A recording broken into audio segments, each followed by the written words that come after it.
las llanuras del Chaco, el hombre vive libremente, en armonía con la naturaleza, seguro de sí mismo.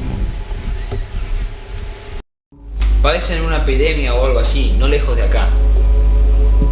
Ojalá se mueran todos, y principalmente ese Lucas. Ese es un malevo. Hasta que otros hombres, pecados por la ambición, están dispuestos a todo, hasta el genocidio, basados en hechos reales. Che, ¿te enteraste que viene Elisa? Sí, algo escuché. Te morí por verla, se te nota la lengua. Gracias, gobernador. Usted parece una persona leal. Dejaremos todo en manos de Capitán Krismayer. ¡Ja! Guillermo Krismayer, capitán del Ejército del Territorio Nacional del Chaco Austral. Este es un día importante para este gran territorio. Que la República sienta orgullo de su ejército por cumplir con su deber.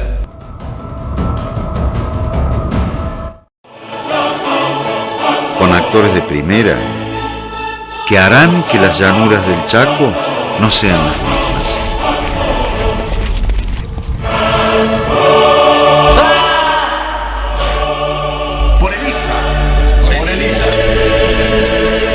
La viruela, próximamente.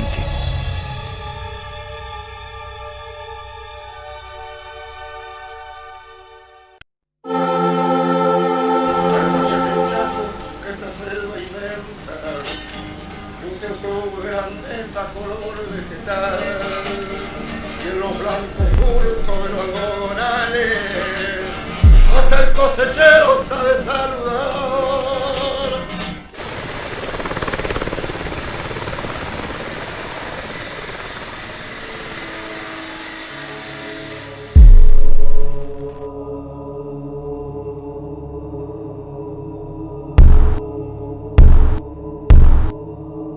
¿Qué te pasó, Julio? Reaccioná.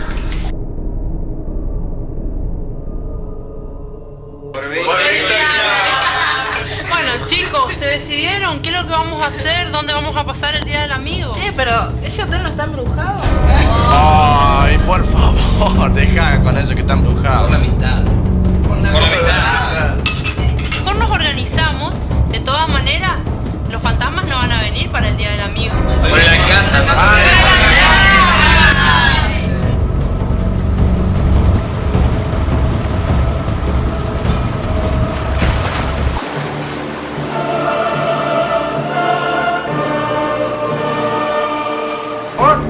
Siempre fuiste un cagón de mierda. ¡Lo voy a matar a todos, pendejos de mierda!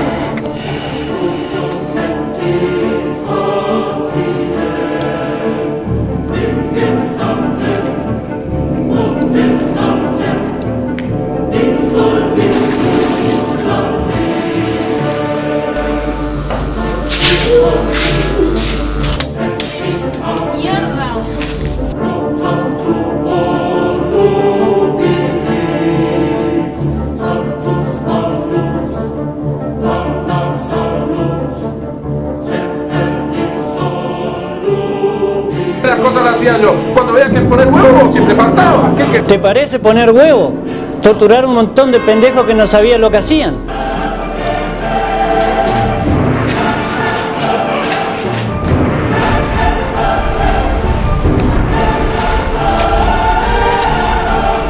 No conmigo, Ernesto, cubre el perímetro.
Llamado por el señor Luigi Vicentín, que lo va a entregar y nos va a explicar en qué consiste. En realidad la idea principal era hacer un homenaje por esta fecha y qué mejor era hacer una entrevista a los ex trabajadores de la fábrica. Y en esta ocasión salieron a la luz, como ahora, varias vivencias que hicieron que mi video documental tenga una experiencia extraordinaria.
La Chaqueña, ex fábrica de extracto de tanino, ubicada al sudoeste a 280 kilómetros de la ciudad capital, Resistencia, en la provincia del Chaco, y a 40 kilómetros del paralelo 28. Su historia remonta hacia el año 1902, cuando don Carlos Grunensen realizó expediciones en el territorio del Chaco. En el año 1905 se extiende el ramal de vías férreas, traídas desde Santa Fe a Resistencia, y en años posteriores se prolonga hacia donde más tarde crecía Villa Ángela. Construyó 1000 caminos, en montes solajos. tanino, chimenea y sudor, símbolos de aquel tiempo de esperanza y amor. En el año 1908, los señores Grunensen y su socio Julio Martín adquirieron tierras y 500 cabezas de ganado criollo, y el 25 de mayo de 1910 se funda la ciudad de Villa Ángela. En el año 1917 se crea la Chaqueña, Sociedad Anónima, y por 1925 se instala la fábrica de extracto de quebracho.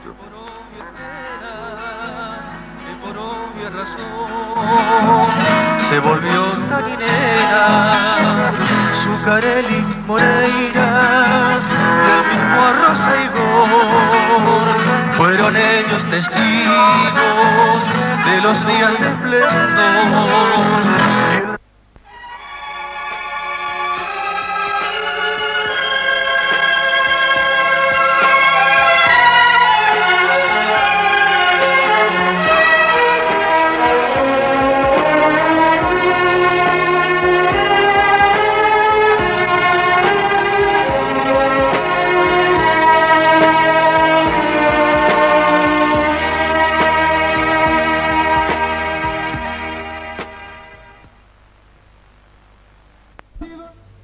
Arturo Grossetti, nacido en Tartagal, provincia de Santa Fe, el 29 de julio de 1924. Vine a Villa Ángela el año 58. Entré como jardinero acá porque traje un certificado de la forestal.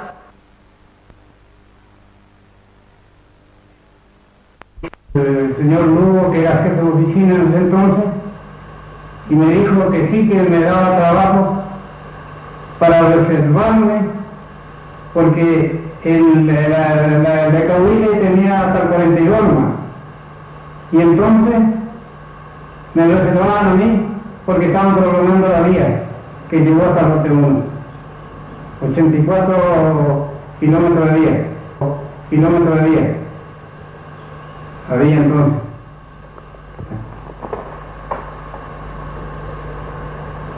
Y la fábrica empezó a producir el año 1925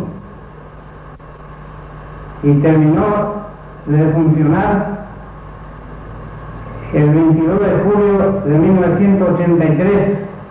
El ferrocarril era parado más o menos el año 70. Porque ahí, el 68, se hizo la función entre Indonor y Chaqueña. Entonces se decidieron a levantar toda la vía, porque decía que no servía la vía. Entonces chatarra, qué sé yo. Los difusores estaban allá contra esa pared, había una hilera, eran 8 y 8 de este lado. En el medio había una cinta, se descargaban los difusores y llevaba la serrín agotada a las calderas. Las calderas lo consumían como combustible. ¿Me entendés? Que es la que está allá, ¿no? Que es la que está allá, desmolida ya ahora. Están los escombros, ¿no? Molino Parma se llamaba. Y hacía el molido fino, que es como, viene a ser como el cacao, ¿viste? Finito. ¿Cómo se llama el producto? Tanino desoluble. Ya embolsado, ¿viste? ¿Con qué se lo trata? Sí. Ese es el canal de retorno. Porque el tanino, propiamente dicho, trabaja todo con proceso de agua. Se gastaba para 1500 bolsas en 24 horas 1.200.000 litros de agua. Así que imagínense lo que era, ¿no? Y ahí había 2 motores, caballos, 2 motores. ¿Eléctrico? Eléctrico, exactamente. Y eso levantaba ¿Esa fosa? El agua, levantaba el agua a la fábrica, a las calderas, ¿no es cierto? Sí. Que la serrín que molía los motores, la serrinera, lo elevaba arriba de las cocinas. Había un espacio que se acumulaba las serrines. Y cuando había que cargar los difusores, la cargaban con palas, ¿viste? Porque forma un embudo. Solo se abre una puerta y se llenaba solo los difusores.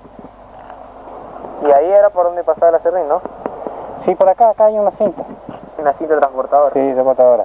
Trata con bisulfito y otros compuestos tánicos. Melena larga y bella, antes que salga el lucero, te despiertan las estrellas. Te diriges al corral para los bueyes unir y te vas a trabajar, la ley del cobre a cumplir. Si tu sombrero es de paja, de lona y tu chiripa, si nueva es la canillera, la alpargata rota está, siguiendo nomás la huella para llegar donde esté, la meta que en la planchada descargar tu cachapé.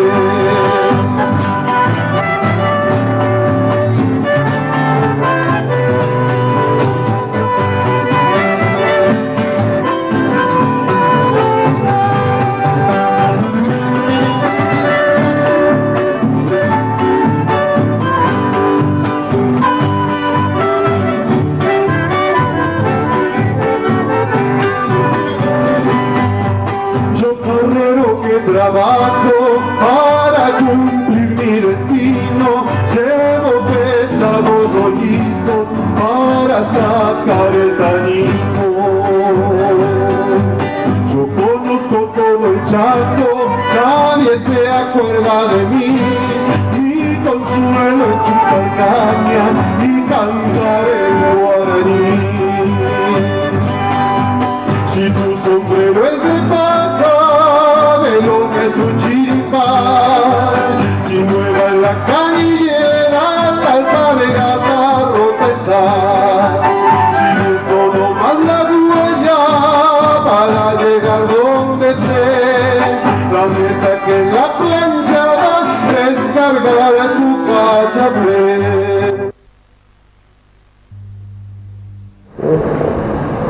Yo soy Emiliano Vera. En la fábrica de tanino yo ingresé el 2 de junio de 1958. Ven que al tercer día recién encontré ubicación en el piso de acerrín, que era el depósito, la parte alta de la fábrica, donde se almacenaba aproximadamente 120, 125 toneladas de acerrín. Y de ahí había que cargarlo a los difusores. Había 16 difusores que más o menos cargaban 5.000 kilos de acerrín cada difusor. Y se trabajaban 6 horas nomás por día. Ahí trabajé aproximadamente un año. Y entonces me cambiaron de vuelta, pasé a la sección cocina. Se llama cocina, que es la sala de difusores donde se cocina el acerrín. Ahí nada más que cuestión era de abrir y cerrar válvulas. Trabajaba 8 horas en turno. Donde trabajé aproximadamente 2 años. Pero yo era joven, quería aprender un oficio. Entonces solicité que me pasaran al taller.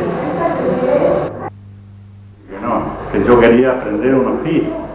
Llega el ingeniero Merville, mandó una carta a la gerencia a Buenos Aires.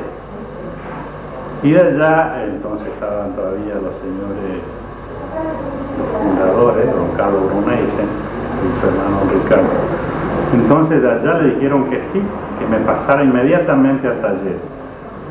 Así que un día vino el ingeniero Merville, me mostró el telegrama que le mandaron y al otro día ya pasé al taller. en la sección cobrería, que entonces había sección cobrería porque la fábrica estaba compuesta prácticamente todo lo que era cañería, depósito, tubería, donde tocaba el tanino, era todo de cobre y bronce. Y fíjese cómo el señor Arrozaigor se enojó tanto con el ingeniero Mervil que lo despidió por ese motivo. Pero yo quedé en el taller. Cuando se quemó la fábrica, que volvió a marchar, entonces ya desapareció la sección cobrería porque todo lo que era cobre y bronce se suplantó por acero inoxidable, que era el único material que resistía a la corrosión, ¿no es cierto?, del tanino. Como el tanino estaba compuesto con ácido y otros materiales que otro material no resistía al tanino, entonces se suplantó todo por acero inoxidable. Entonces pasamos a ser, los que éramos cobreros y trabajamos en cobre y bronce, pasamos a ser oficial de mantenimiento. A partir de ese momento, ¿no es cierto?, y hasta el final, yo estuve hasta que cerró la fábrica, fui oficial mecánico de mantenimiento. Mi nombre es Godofredo Rule. En el 1942 de mecánico.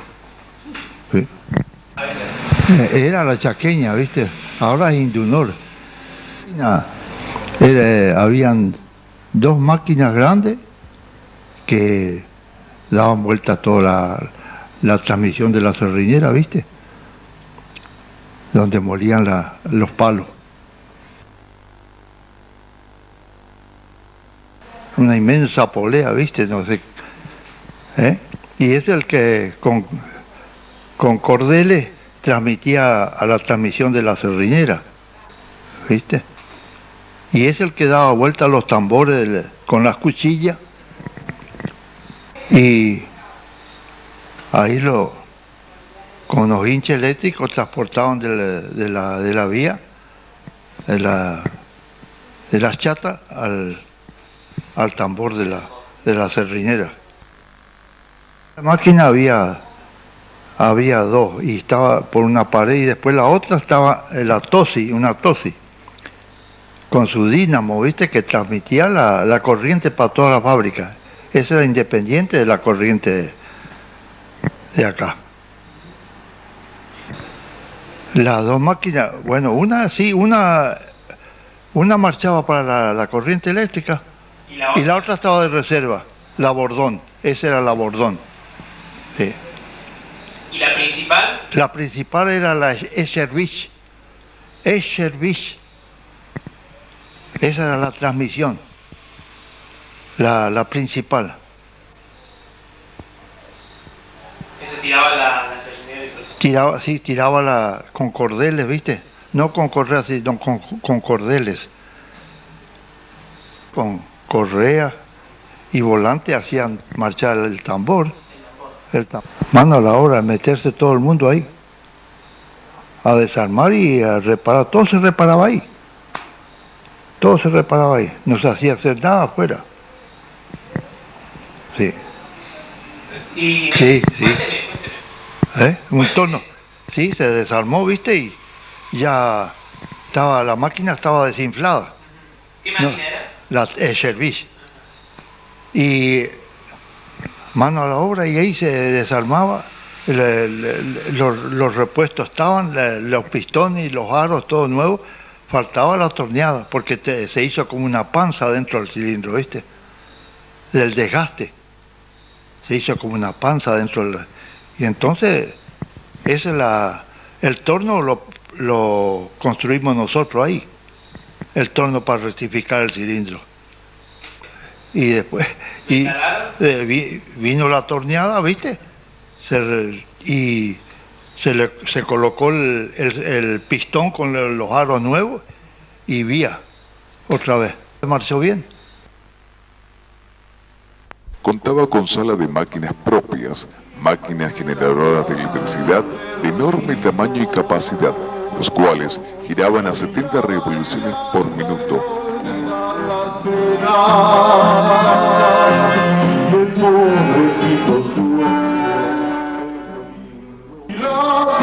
La que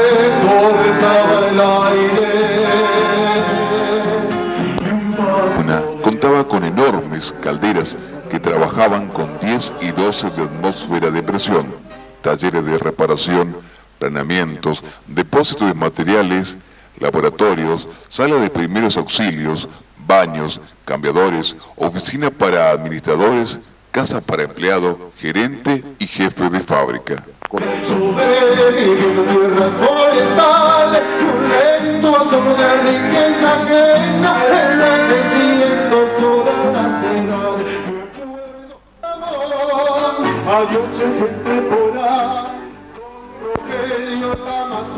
Contaba con estacionamiento propio para los 3 trenes que recorría más de 200 kilómetros de vías que se extendía desde Villa Ángela, pasando por lo de Sorriba, Guagni, Orsolini, hasta el 42 hacia el norte y desde allí a la estancia de La Manuela, a 40 kilómetros al sur de Villa Ángela. Existían además en la fábrica potabilizadores de agua, aserradero, balanzas, represa con capacidad para 1 millón de litros, depósito para materia prima, 30 camiones con chofer y 2 ayudantes, 800 empleados en planta, 3.000 lecheros, 100 personas con familia en las 45.000 hectáreas de campo, 30.000 cabezas de ganado y 3 estancias, la Suiza, San Ricardo, la Elena, que se extendía hasta Santa Fe.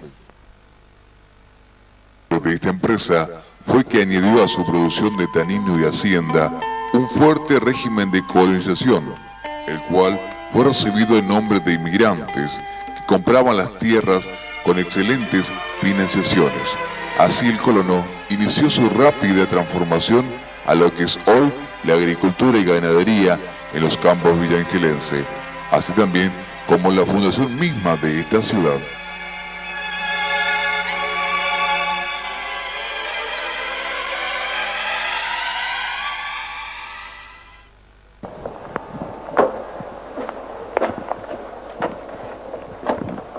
Acá había una tolva donde recibía la serrina agotada y mandaba las calderas arriba para combustible. Eso era todo caldera, ¿eh? ¿A donde acá estaba la caldera? Sí, acá estaban las calderas. 1, 2, 3, 4. 12 calderas.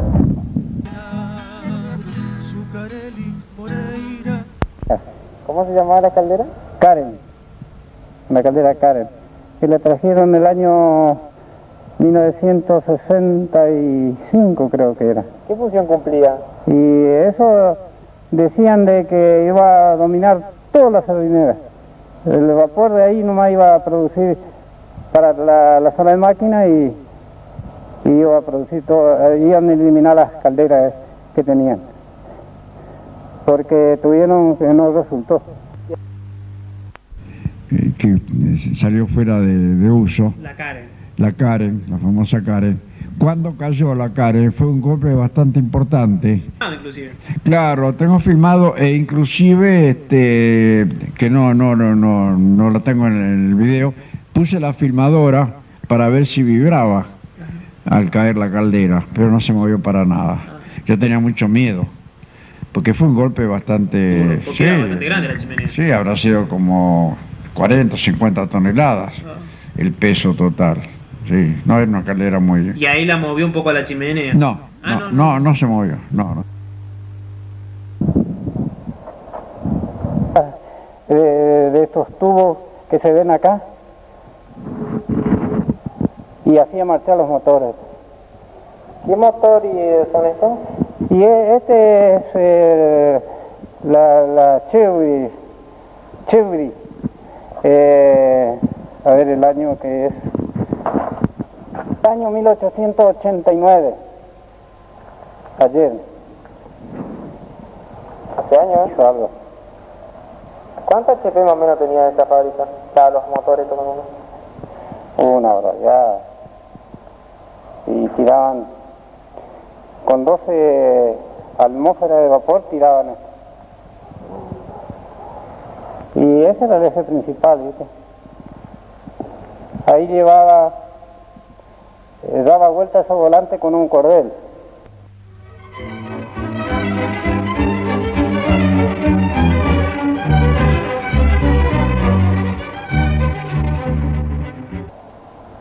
No, los generadores estaban acá. Ahí estaban los generadores. Ahí arriba esa base, ahí estaba, pero esos estaban parados nomás. Por ejemplo, 2 meses, 3 meses, una vez paró, enganchaban los generadores. Y ahí un eje, el eje es la continuación del eje que va a la solinera. Eso es lo que vimos todas las bases ya. Ah, que están del otro lado. Claro, que están del otro lado. Doble T que había un guinche acá en el medio. Cuando armaron esto quedó el guinche. ¿Viste? Un guinche para muchas toneladas.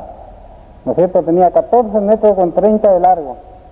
Y la condilla no quería que la corten. Entonces rompimos la pared para entrar el guinche de Betel, para cargarlo. Para cargar el guinche. ¿Era suave cuando marchaban las máquinas? Sí, suave. ¿Sentían ruido? Hacía un ruidito raro, ¿viste? Pero no lo puedo imitar, pero ese yo boom, boom, boom, hacía. Quedaba el vacío para la fábrica, ¿no es cierto? Estos se llaman bomba Borriston. Se llaman esas dos bombas.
Cada turno, claro, había un jefe que como es que controlaba.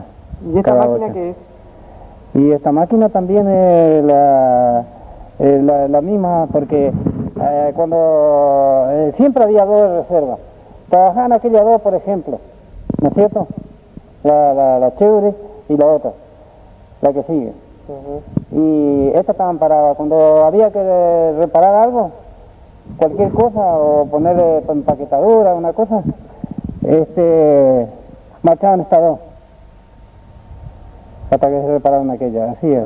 Había siempre reserva. Hacía por medio de vapor. Es una campanita, viste, que chileaba que se sentía de tan lejos. Hasta el 42 se sentía el pito. Y que estaba a 20 kilómetros. ¿Y qué pasó con el pito? Y llevaron, no sé quién llevó.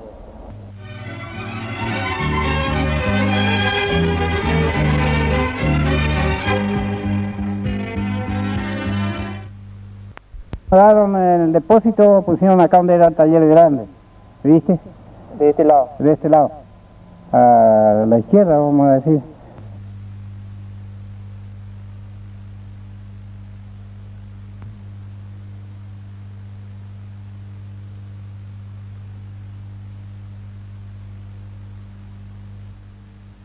Libretas en cosas así, por ejemplo, que son del año 1940, una libreta que está diciendo cuántas personas más o menos están trabajando en el lugar, unas fotos en que, por ejemplo, esta foto es del año 1955 de la estancia La Suiza, donde es una foto de una jubilación, ¿no? Porque la estancia de La Suiza pertenecía a La Chaqueña, Sociedad Anónima, y fue la que primero estuvo la estancia de La Suiza y luego La Chaqueña. Recién La Chaqueña es de 1917. Entonces, lo que he podido recopilar son estas cosas, y después una foto muy particular donde parte de mi familia, mi suegro especialmente, mi suegro se llamaba Billy Schreiber, Billy le decían todos, el nombre de él traducido es Guillermo. Mi suegro era jefe de máquinas, diríamos, de la Chaqueña. Durante toda su vida trabajó ahí. Principalmente era uno de los jefes, pero que, como aquí lo muestra, está en esta otra, en la pequeña foto, es un tambor de una serrinera del año 1941. Él era en ese momento era jefe de taller. Y el señor que está al lado, mi suegro es el de la izquierda, el señor de la derecha era el señor José Mauro y era el encargado de la electricidad de la fábrica. Porque la fábrica, para poder trabajar, tenía que también generar su propia electricidad en ciertos aspectos, o si algo se descomponía, lo tenía que hacer.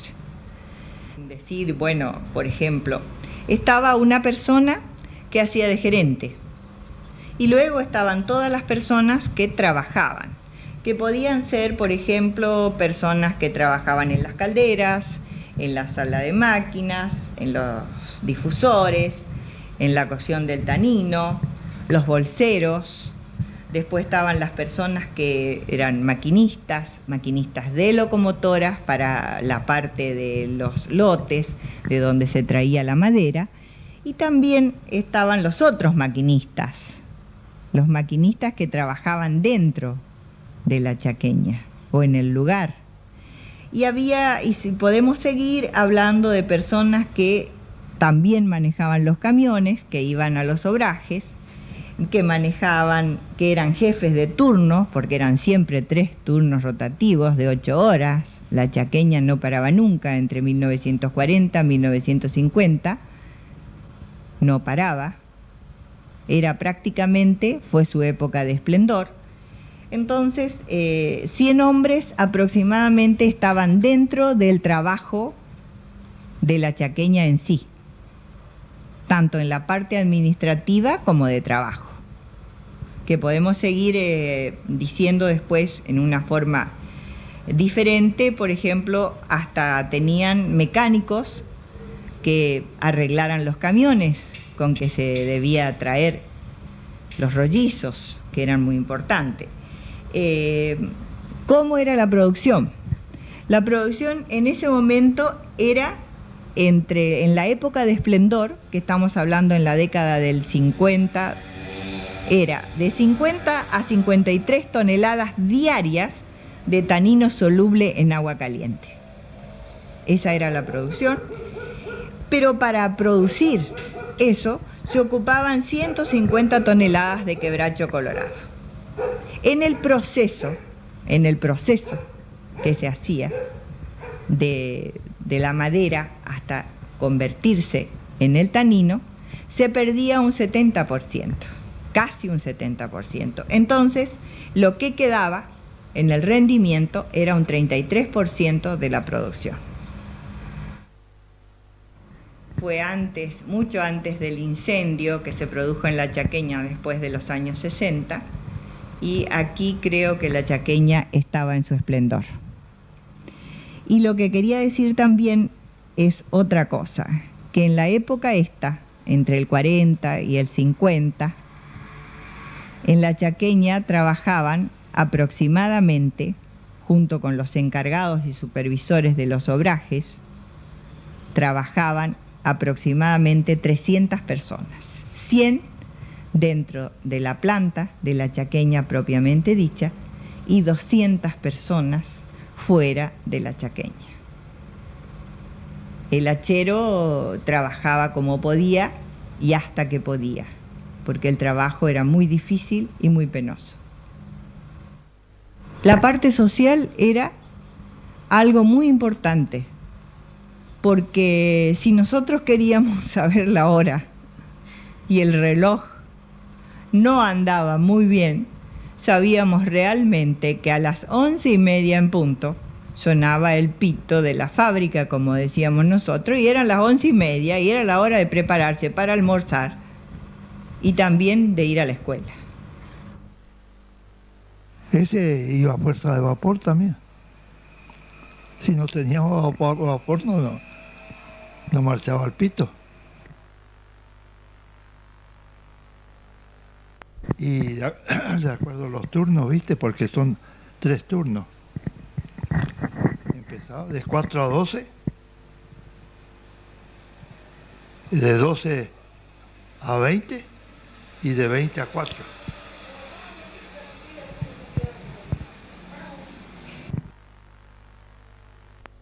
Claro, la llamada era media hora antes. Media hora antes, hasta que le llamaba a la gente, ¿viste? Media hora antes y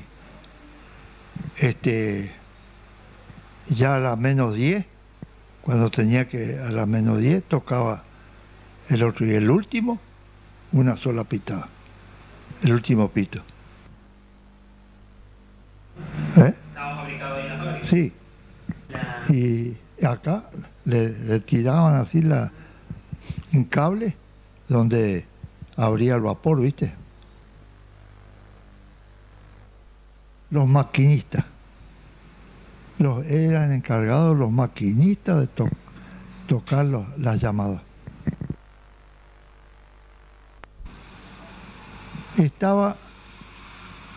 El pito estaba afuera, enseguida afuera de la puerta del taller, de la sala de máquinas. Un simple pito fabricado, no era ni comprado ni nada, era de un pequeño caño, tubo así. Pero tenía una potencia bárbara, más presión había, más fuerte tocaba. Afuera del techo, ya sabes. Sí. Y perdido cuando anunciaba el alba la mañana y la sirena que cortaba el aire y un paso de acerrín en la garganta del Pedro H. de la Juana humilde sobreviviendo tierras forestales y un lento asomo de renuncia tañera donde duerme la historia sepultada y regresando donde está mi gente por la brigada.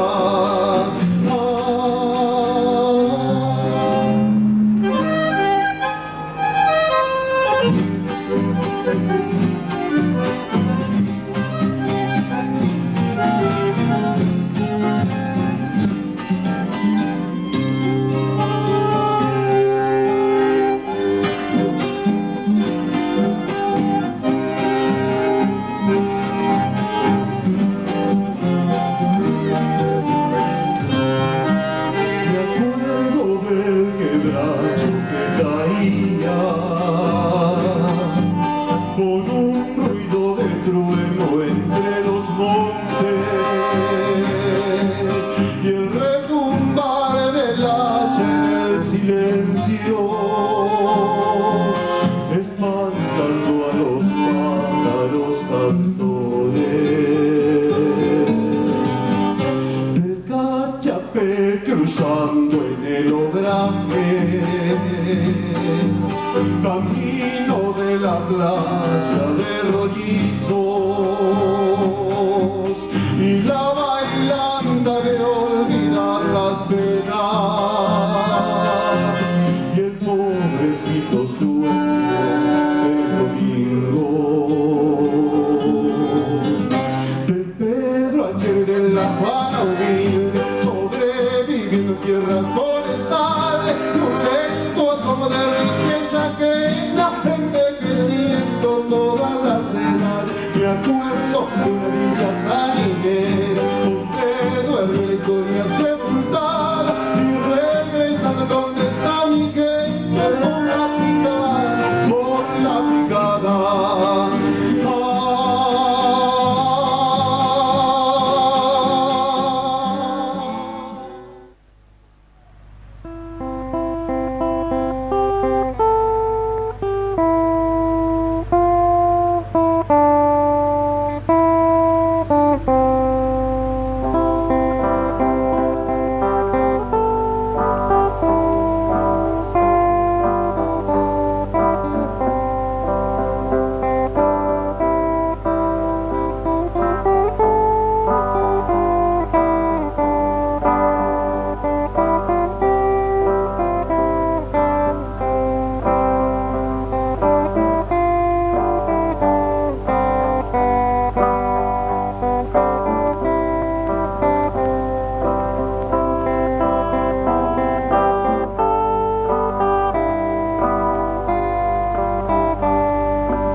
Yo conocí a Villa Ángela cuando la empresa se fusionó, Notinge LPT se fusionó con la Chaqueña para formar la empresa actual Indunor, Sociedad Anónima. A raíz de algunos problemas que se produjeron en Villa Ángela, problemas administrativos, la empresa me envió a mí como algo así como interventor, de manera de poner en claro y poner en marcha la fábrica nuevamente después de ese acontecimiento que fue bastante penoso para la empresa. Esto fue a mediados de 1971. Yo solicité que se me radicara definitivamente en Villa Ángela, y eso fue entonces a mediados de 1980. Ahí me trabajé con mi señora y estuve entonces hasta 1984, hasta abril de 1984. La fábrica se había cerrado, ya se había iniciado el desmantelamiento a mediados de 1993, y la empresa me siguió en el cargo que tenía, y aparte me designaron administrador de las dos fábricas, es decir, la fábrica de La Escondida y la fábrica de Villa Ángela. Cuando ya se produjo el cierre total de Villa Ángela, que se inició el desmantelamiento, muchos elementos fueron trasladados a la fábrica de La Escondida, otros quedaron ahí en estado de abandono. Estuve en Villa Ángela hasta marzo de 1984, fecha en que ya vine a radicarme acá en Córdoba. Aparte de los galpones, techos que habían sido renovados años anteriores, eso fue trasladado a La Escondida. En lo que respecta a maquinaria, no, prácticamente ninguna maquinaria se ha trasladado a La Escondida por ser máquinas antiquísimas. El motor principal era del año 1875. Ese motor fue el primer motor a vapor instalado en la Argentina en un ingenio de Tucumán, así que tenía una especie de historia industrial bastante importante, ¿no? Con todas esas maquinarias carecían de valor porque el rendimiento técnico era muy bajo, fueron abandonadas, porque recuperar esas máquinas no tenía objeto, por un lado, y por otro, si se vendía como chatarra, el precio de venta era muy inferior a lo que costaba el desmantelamiento. De ahí entonces que la empresa decidió que todo quede ahí abandonado para que tuviera otro destino, ¿no? Uno de los motores, el más importante, del año 1975, la empresa lo donó a la Universidad Técnica de San Juan. Cuando vinieron los técnicos, los funcionarios de la universidad a ver el motor, decidieron no aceptar la donación porque primero era un motor gigantesco, segundo que el montaje iba a costar muchísimo dinero, el montaje y el traslado iba a costar mucho dinero, y en tercer lugar porque una máquina antigua que para enseñanza ya no tenía valor porque ha avanzado tanto la energía térmica que no se justificaba un gasto así, ¿no? De manera que ahí quedó abandonado como está hasta ahora, creo. Gitanos, precisamente, bueno, digamos que eran gitanos, eran griegos. Eso la desmantelaron por el metal nada más, no como maquinaria, sino por el metal, porque después todo lo que ellos recuperaron ahí pasa a fundición, así que no tenía otra aplicación industrial.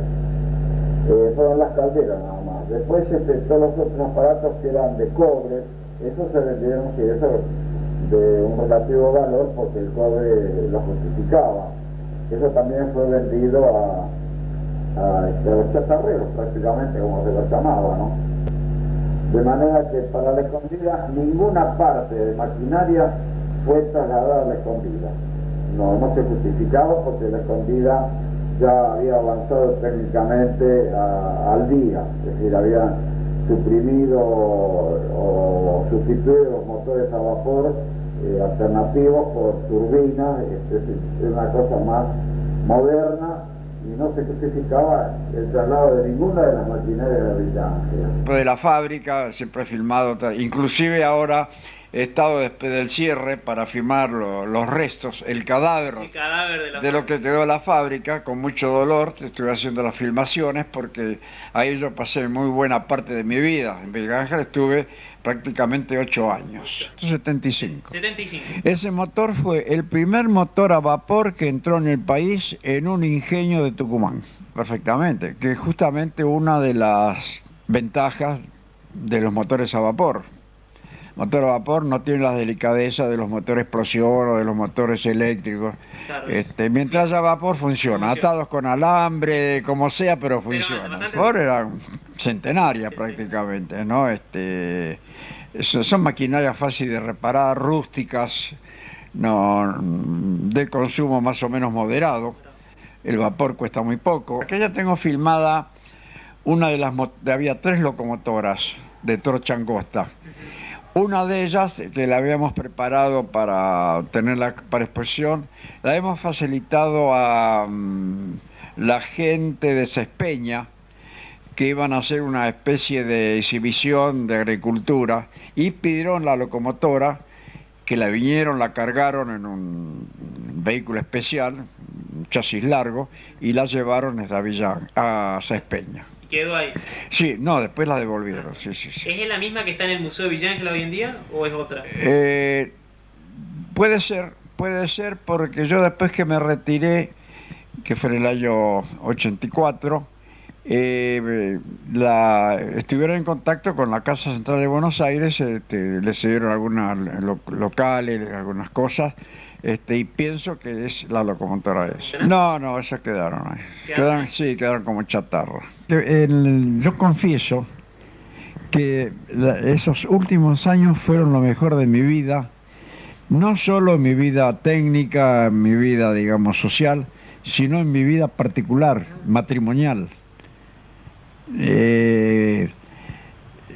No sé, hubo una transformación, no sé si el ambiente, la gente, transforma a la gente. Sí, la gente, o sea, el asunto que hemos mejorado un 100% el matrimonio. No quiere decir que antes era mal matrimonio, no, pero hemos tenido momentos muy felices.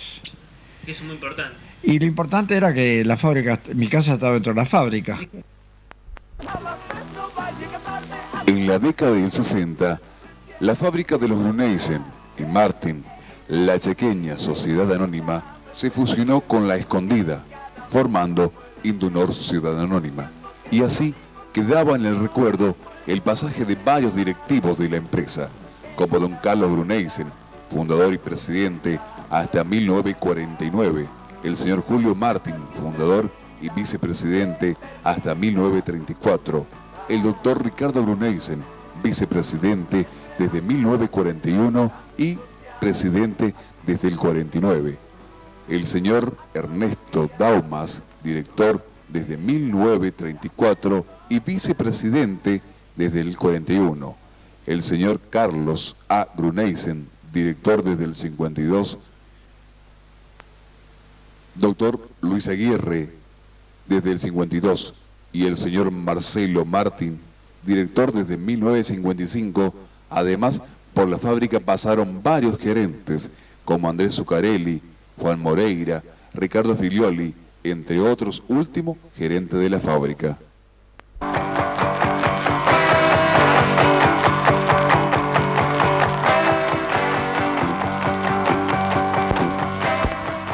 En la década del 70, la fábrica tambaleó con un cierre, hasta que en 1983, en manos de Indunor, Sociedad Anónima, cerró la fábrica de extracto La Chequeña. Durante los últimos años de los 80, las partes de estas fueron vendidas como chatarra y otro, por su valor económico, fueron abandonadas, salvo techo y algunas columnas que fueron trasladados hacia La Verde y La Escondida.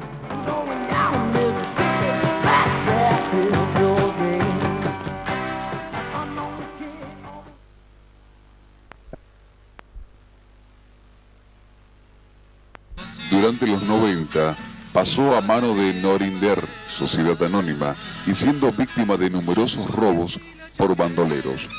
Durante 1999 se firmó un decreto declarándolo Patrimonio Histórico del Chaco, y surgieron numerosos proyectos de recuperación de la ex fábrica.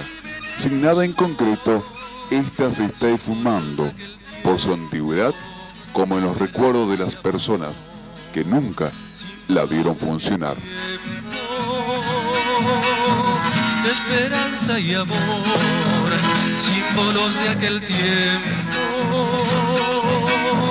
de esperanza y amor.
presento una historia real que sucedió hace años aquí en el Chacocha.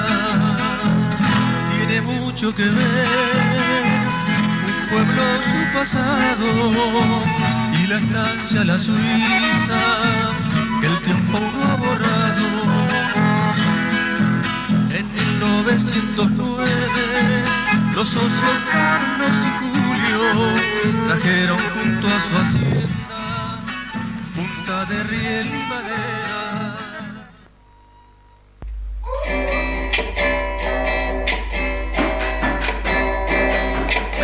Señores, les presento una historia real que sucedió hace años en el Chacocha. Tiene mucho que ver su pueblo, su pasado y el que está hacia la Suiza que el tiempo no ha borrado.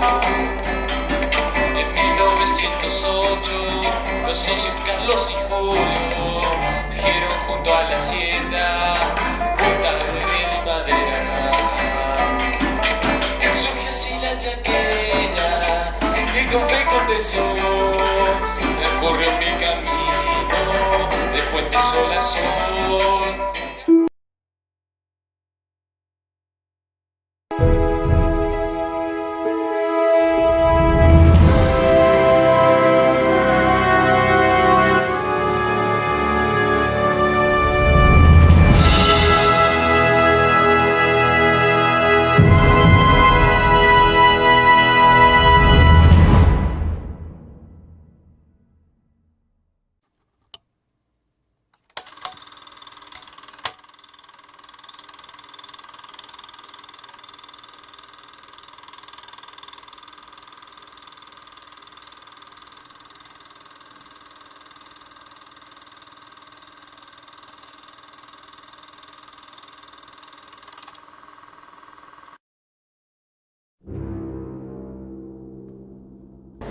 ¿Qué va a hacer, amigo, la brutalidad? Si siempre las cosas las hacía yo. Cuando veía que poner huevo, siempre faltaba. ¿Qué? ¿Te parece poner huevo? Torturar un montón de pendejos que no sabían lo que hacían.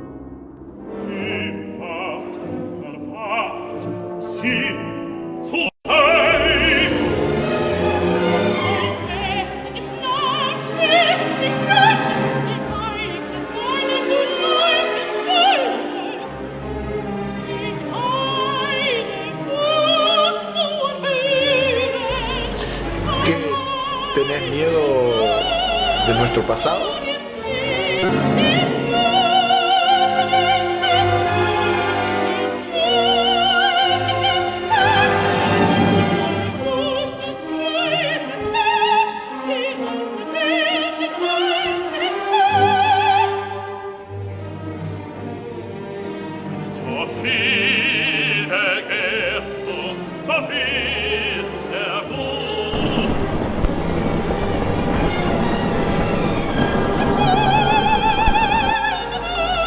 En eso tenés razón.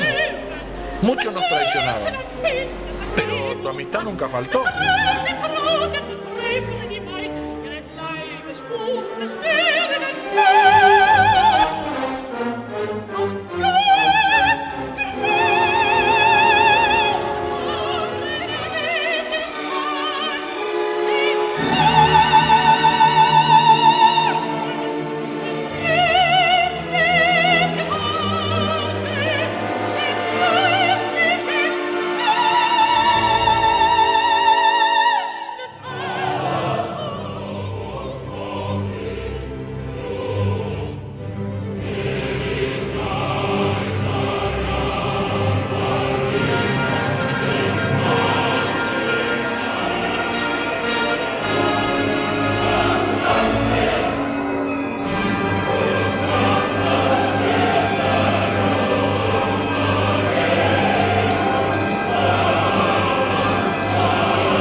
Imponente cinematográfica argentina.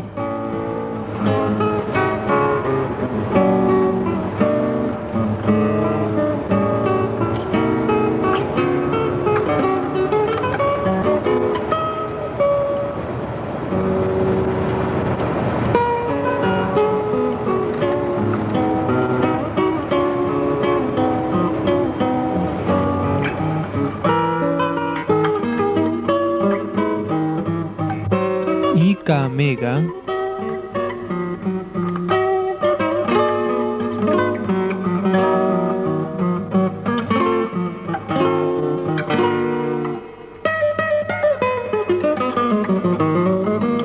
Presentan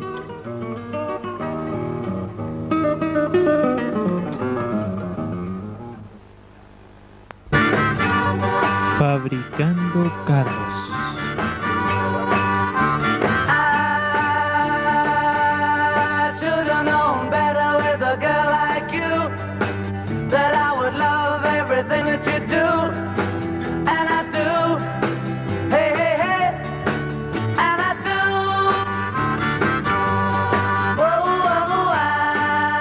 Fábrica de Carros Koloniski Hermanos, Villa Ángela, Chaco.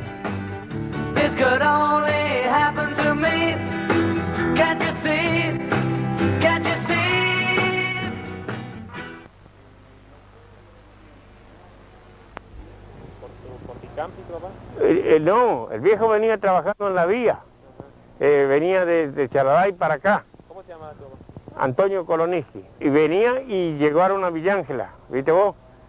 Y Vino por un tiempo, ¿viste vos? Y se quedó para siempre, nunca más volvió al pueblo de él.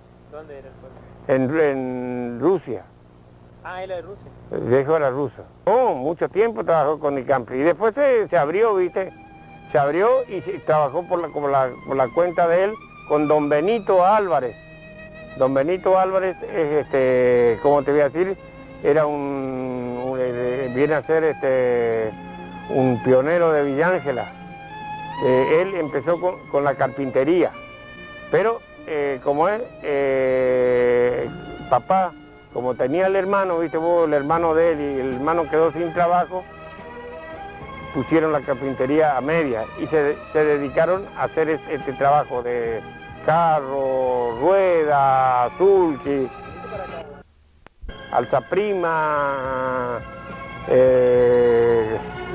cachapé, todo.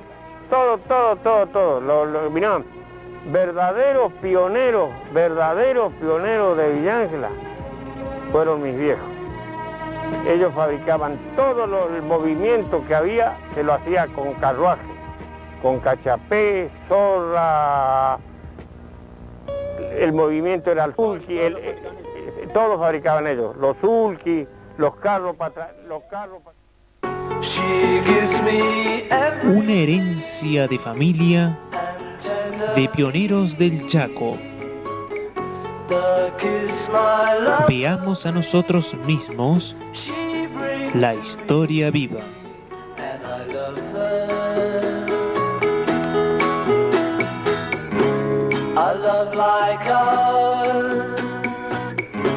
Del trabajo artesanal de nuestra gente, hoy en nuestra pantalla.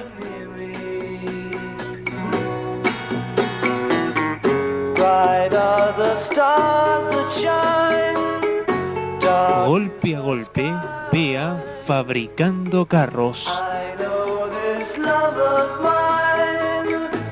Próximamente en la pantalla de ICA.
Parece que entre estas paredes surge una bestia dormida que ha esperado siglos en ser despertado.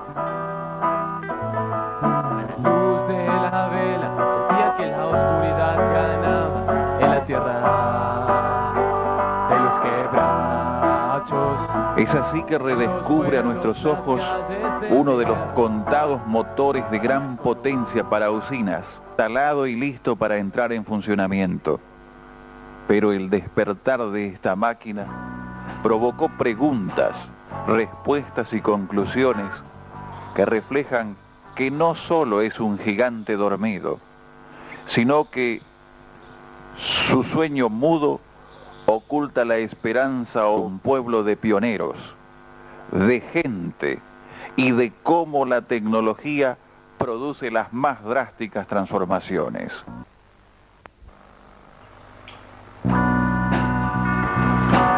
Una voz dentro de la usina seccional Villa Ángela del Servicio de Energía del Chaco, empresa del Estado provincial, SECHEP, ubicada en la espectacular llanura del Chaco Austral.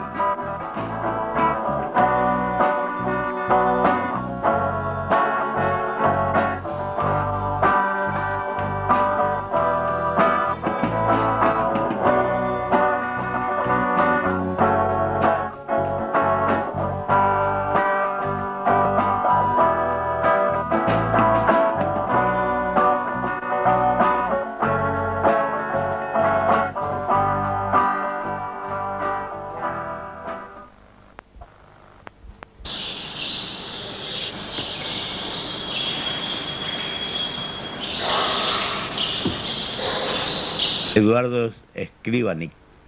¿Y usted era? ¿Usted era? Jefe de la planta de la usina Villa Ángela. ¿De máquina? ¿Jefe de máquina? Jefe de máquina, sí. Jefe de máquina. Era del turno de noche, ¿no? El trabajo. ¿Yo? No, el jefe no tiene horario. El jefe es sin horario. Te acostumbras a trabajar de las 6 en adelante porque empiezan a trabajar personal, de taller y sala de máquina y electricidad. Entonces el jefe está hasta las 12. Después hasta las 2 que cumplen el horario porque era corrido, ¿viste?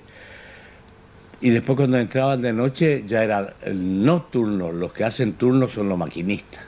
El mejor motor que igual que tuvimos que arreglarlo, siempre era el más viejo y que había estar, para mí era el Inglés Electric, el de 500 kilovatios que estaba, sí, y es el más viejo de todos los otros motores. Grande Mariscotti. Ah, sí, ya no está ninguno tampoco. La sacaron. No sé a dónde la llevaron, porque yo cuando salí de la usina me voy cada tanto, de vez en cuando entro, pero nunca pregunté. Sé que fueron a los pueblos chicos, pero son máquinas muy viejas. No sé si la armaron o llevaron para repuesto. Los inventada era la General Electric, esa tenía turno soplante, las Inglés Electric. Y el de 5000 no me acuerdo porque yo no estaba. También, ese también. No, ese también sobre alimentar. ¿La más vieja no? No, la otra no. No. Las otras, las Otto, por ejemplo, viejas, es las máquinas antiguas, como el Forá, como esas máquinas, ¿viste? Pero que miércoles marchan y se está descarrilando todo y está marchando y se va nomás, y no baja la carga y le da más velocidad y se van. Todas estas, pero son máquinas buenas, ya no son estas máquinas que vienen ahora ya no. Hay más, la tecnología industrial sobre las máquinas ha cambiado mucho en su estructura, ¿viste? Pero en su campo de alimentación no son como las otras. ¿Que tenía mucho cariño usted a la... ¿Qué te parece? Y cómo no. Si era mi fuerte, porque vivía de eso yo. Yo si no trabajaba con las máquinas, ya no vivía, y si lo extrañaba cuando salía de vacaciones. Todo comenzó cuando la chaqueña Sociedad Anónima, que hasta entonces brindaba un pequeño servicio eléctrico, por el año 1923, realiza un pedido de empresas y gobierno para que se instale una usina. Es así que En 1927 se firma el contrato entre la empresa servidora suizo-argentina, el señor Tissot y un pionero, el ingeniero Mariscotti, venido joven a Villa Ángela.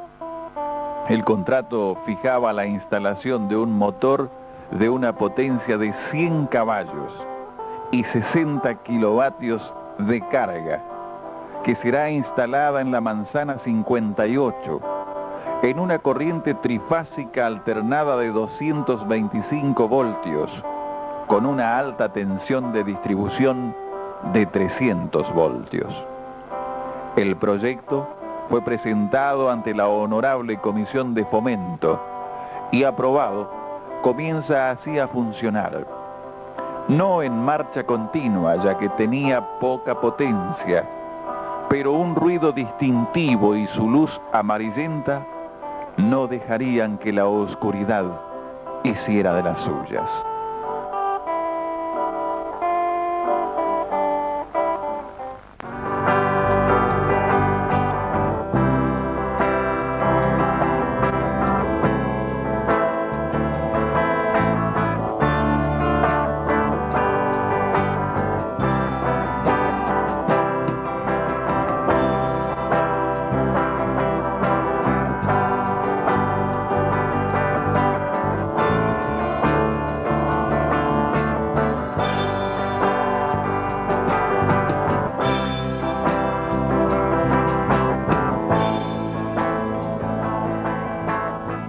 Para que nosotros podamos mantener la máquina y el tablero con los 50 periodos por segundo y 70 o los 100 kilos de vatios en cada máquina.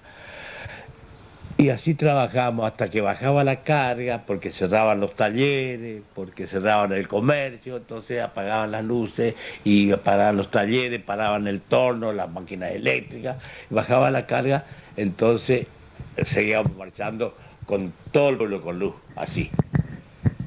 Cuando llegaba las 0, parábamos una máquina por noche, siempre, para revisarla y ajustarla, sin necesidad de cortar el pueblo ya, porque ya a las 0 ya generalmente están el 40 o 50% de los ciertos durmiendo. Y así entramos con el personal a esa hora, hacia Capitón, revisar los aros, revisar las válvulas, revisar las bancadas, los pies de biela, todo, y dejar las condiciones. ¿Para qué? Para que el otro día a las 6 de la mañana esté marchando para dar luz al pueblo de Villa Ángela, en los comercios, en los talleres, en todo, ¿no es cierto? Que necesita.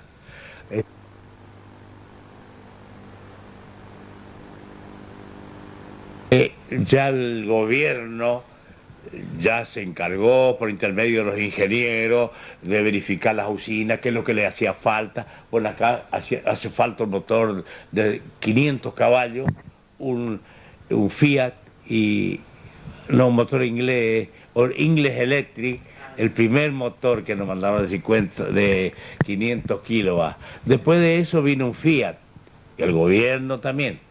Después vino otro Fiat ya de 800 caballos de fuerza. Y a medida que iba dando, la gente iba tomando más luz, porque yo, por ejemplo, tengo mi taller, tengo más luz ahora, conecto más focos, más fuerzas eléctricas y todas esas cosas. Y así se fue aumentando, hasta que mandaron un motor Fiat de 5.000 caballos de fuerza. Sí, que el que está en este momento. Estaba marchando, ahora ya no, porque de 5.000 caballos de fuerza y 8.000 revoluciones por minuto, que no estoy seguro de las revoluciones, pero el caballo de fuerza, sí, 5.000 caballos de fuerza.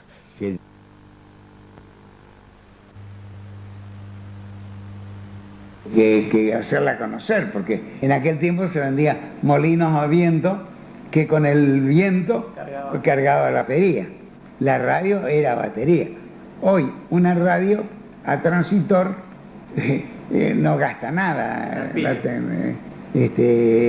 ni precisa. Hoy con el sol hay ¿Y era medio escéptica la gente cuando usted te vendían? No, muy contento. He tenido también cualquier cantidad de clientes, de amigos, Bueno, los Vicentín, tus parientes, han sido clientes míos.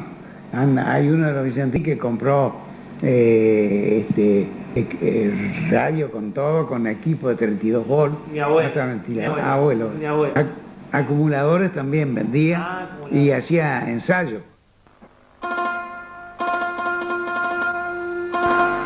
Las máquinas, movimiento a explosión y generadoras de energía vienen desde principios de siglo, cuando el Chaco estaba en la plenitud de su explotación industrial y colonización.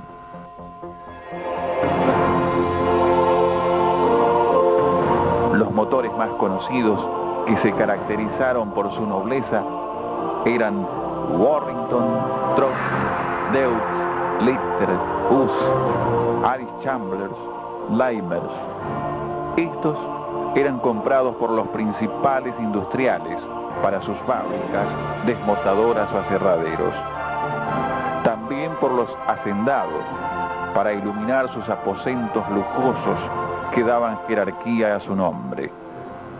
También, en una época, para grandes potencias se empleaban motores gigantescos a vapor, como el de la Chaqueña del año 1875.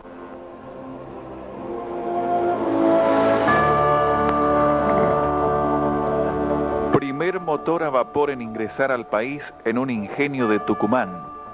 Así, según el servicio que prestaron, estuvieron en la vanguardia de la técnica. Un ejemplo de esto es el de la estancia Los Laureles Hermanos.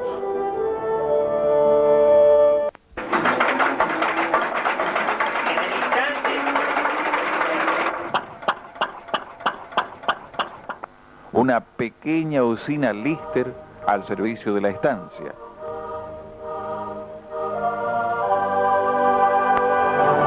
Este brinda todo lo necesario para las actividades y es operado por un sistema complejo de control y distribución. El equipo tiene 30 años y 3 separaciones importantes, con cargas de 9 kilovatios y 10 horas de servicio.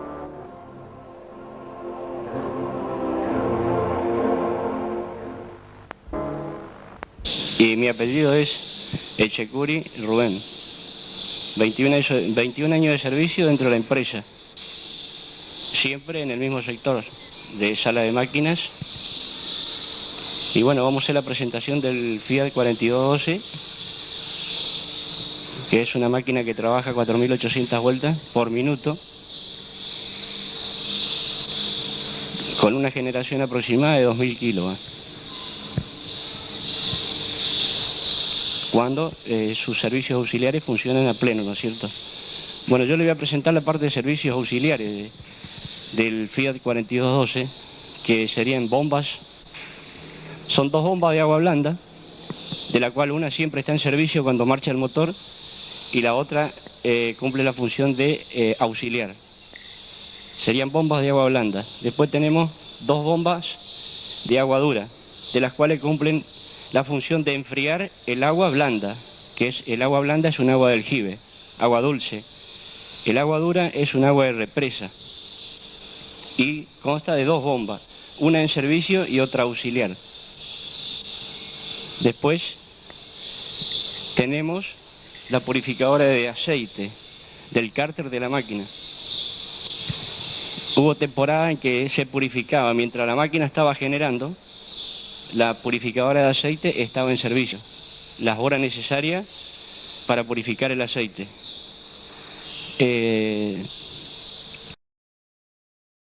Limpia el autolimpiador de aceite. Que la bomba de prelubricación es para cuando se va a poner en marcha la máquina o virar la máquina. Una vez que la máquina se movió, se para la bomba de prelubricación y la máquina se autolubrica con una bomba propia, que es a engranaje. Bueno, los colores verde claro es para distinguir el agua dulce, que sería el agua blanda. Serían aquellos. Y los colores verde oscuro es el agua que refrigera el agua blanda, que es un agua de represa. O sea, un agua más pesada, más sucia, que es para enfriar simplemente el agua limpia, el agua de aljibe, ¿no es cierto? Este es un refrigerador de agua. o intercambiador de calor, como se dice. O sea que está adentro, está compuesto de infinidad de tubitos de bronce, ¿no es cierto?, que por ahí dentro pasa el agua dura y tiene un circuito cerrado que vuelve a la máquina el agua blanda ya enfriada por el agua dura. Esta es una válvula, esta válvula se llama bypass.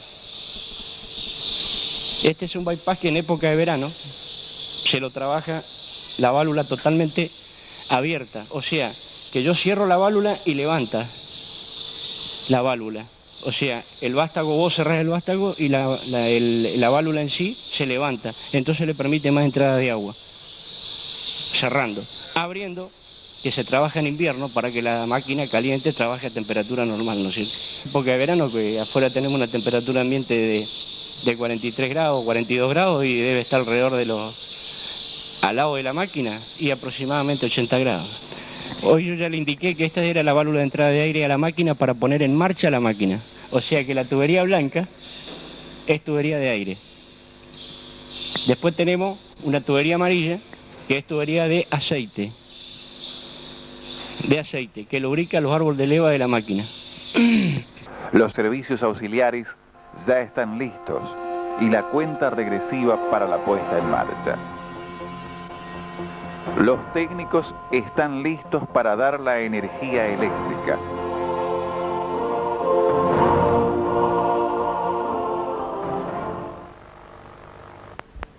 Las indicaciones de la entrada de la línea de 132.000, alguna parte de la construcción vieja que nos quedó, que nosotros la tenemos como una referencia alternativa nada más, y después la parte de protecciones del transformador. El panel de avisos agrupados de lo que pueda pasar con las protecciones del transformador y del reactor de neutro, o sea, la parte de servicios auxiliares. Viendo acá son los esquemas unifilar en 33 kilovoltios, o sea, de donde sale la transformación de Villa Ángela y las líneas exteriores que tenemos a las localidades de Villaverté, San Bernardo, Silvina, Durati, Samú, Aumonia, Charaday.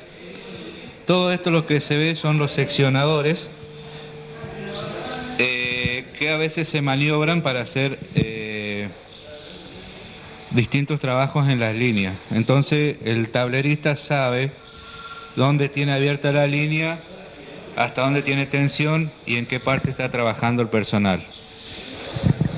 En este otro esquema también es unifilar de 13,2 kilovoltios y está representada las salidas de la localidad de Villa Ángela únicamente. Tenemos 4 salidas urbanas y una salida rural. Acá también es lo mismo que el anterior, nada más que en 13,2 kilovoltios y sabemos dónde se seccionan las líneas, dónde podemos hacer anillado para que la gente trabaje sin tensión. La corriente eléctrica es producida por interacción de los conductores a través de un imán. Existen 2 tipos principales con respecto a su frecuencia: alternada y continua. La primera, como su nombre lo indica, alterna su línea de fase. Se desplaza del polo negativo al polo positivo a una velocidad norma de 60 hercios.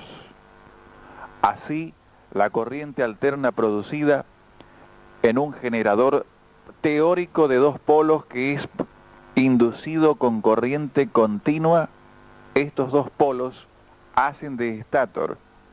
El eje del centro hace rotor en un generador teórico de 2 polos que es inducido con corriente continua. Estos 2 polos hacen de estator. El eje del centro hace de rotor en un generador. Este rotor recoge la energía de forma polar, es decir, negativo y positivo respectivamente. Entonces, cuando de los polos del rotor inducido pasa por el polo negativo del estator, tenemos una onda de signo negativo. Si pasa por positivo, la onda será positiva. Esta rotación se debe mantener constante, porque si baja la velocidad, baja también la frecuencia, por ende la energía, y las luces que son alimentadas comienzan a parpadear notoriamente. Este efecto puede producir daños a los equipos eléctricos. En la corriente alterna tenemos la de baja tensión, que es la de uso doméstico o industrial, de 220 voltios o 380 voltios, los de media tensión de 13.000 voltios y los de alta tensión hasta 500.000 voltios. La media tensión es para la distribución en la ciudad y la última desde las centrales hidroeléctricas y nucleares a los centros de distribución.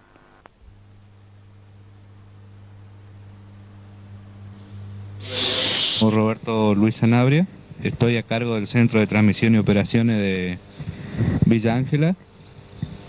Y bueno, acá lo que le vamos a mostrar son los dos transformadores de 132 kilovoltios.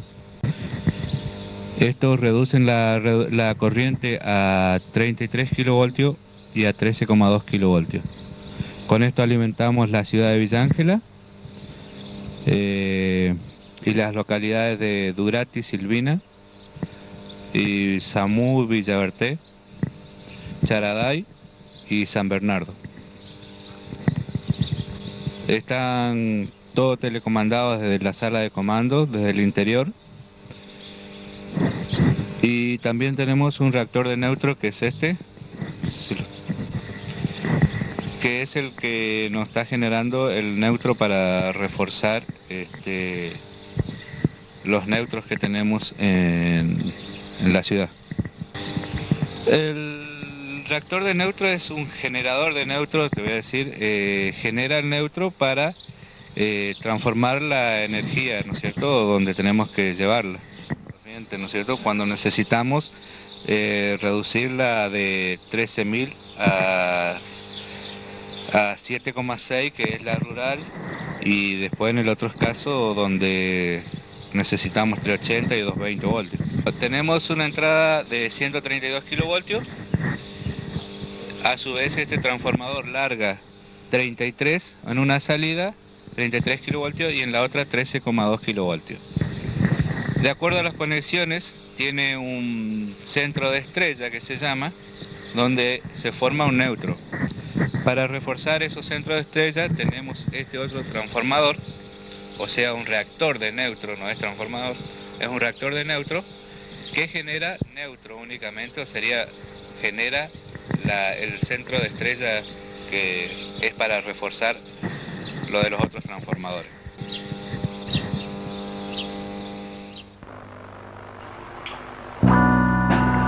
Estas máquinas generadoras de energía eléctrica pueden estar impulsadas por máquinas a explosión de combustión interna, motores de vapor, turbinas de vapor, el cual puede ser generado por calderas convencionales o reactores nucleares. Así también se puede conseguir haciendo mover turbinas mediante una presa hidroeléctrica. La corriente eléctrica tiene estricta relación con la tierra en la que vivimos, la cual es un enorme generador que rota en el espacio. Tiene sus polos correspondientes, así como su rotor y estator. Este gran poder genera el imán necesario, al cual nosotros le llamamos gravedad, y tiene otra relación muy particular con una de las más perfectas máquinas electroquímicas, el cerebro, el cual es gobernado por microimpulsos eléctricos.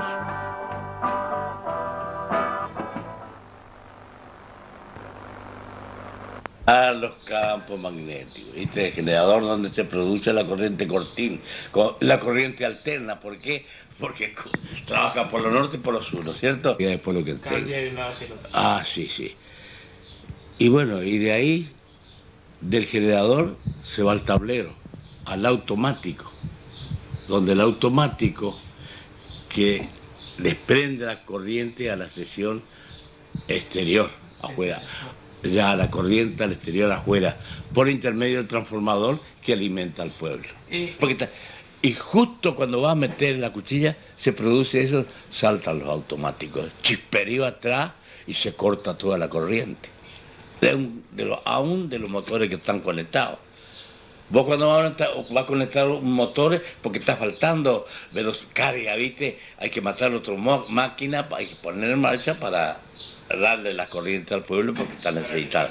¿Y por qué necesita? Porque la carga, porque el voltaje en lugar de haber 220 ya viene a 210, 215, entonces hay que ponerlo. Y la frecuencia baja, entonces ya no podés darle tanta velocidad a la máquina, entonces tenés que meter otra máquina para que se aliviane, digamos así. Por medio de una línea aérea de 132.000 kilovolts que llega desde la ciudad de Sáenz Peña a la playa de transformación de Villa Ángela. Esa línea alimenta a dos transformadores, o sea 15 kVA de potencia de 132, 15 en 33.000 y 10 en 13.200. La energía utilizada en 13.200 ingresa a la planta a barras, en este momento conectadas en paralelo, de la cual se toman para la ciudad de Villa Ángela 4 alimentadores, más uno que es una línea rural, en este momento manejada y operada por la gente de una cooperativa.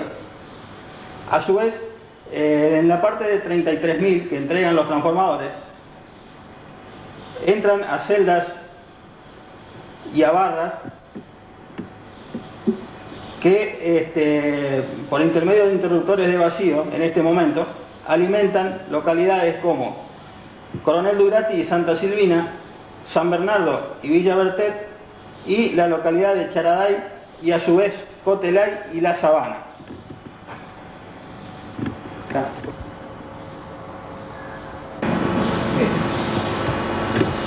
Bueno, como habíamos dicho anteriormente, desde la localidad de Villa Ángela se alimentan por líneas aéreas de 33.000 las localidades de Coronel Durati, Santa Silvina, San Bernardo y Villa Bertet.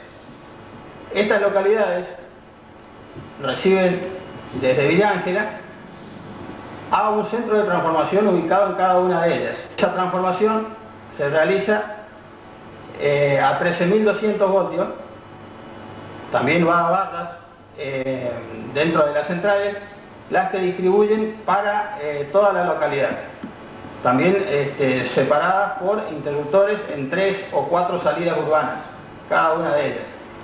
Todo esto es manejado por intermedio del telemando desde la central de operaciones instalada aquí en Villa Ángela, que supuestamente estaría alimentando parte de la ciudad de Villa Ángela. Nos referimos al interruptor de la salida 9. La condición de este interruptor es abierto. Esta operación se pudo haber dado por protección o también pudo haber sido algún pedido de corte para realizar algún trabajo en la zona alimentada por este interruptor. Para proceder a cerrar este interruptor, el operador de turno deberá ser reconocido por la máquina con una clave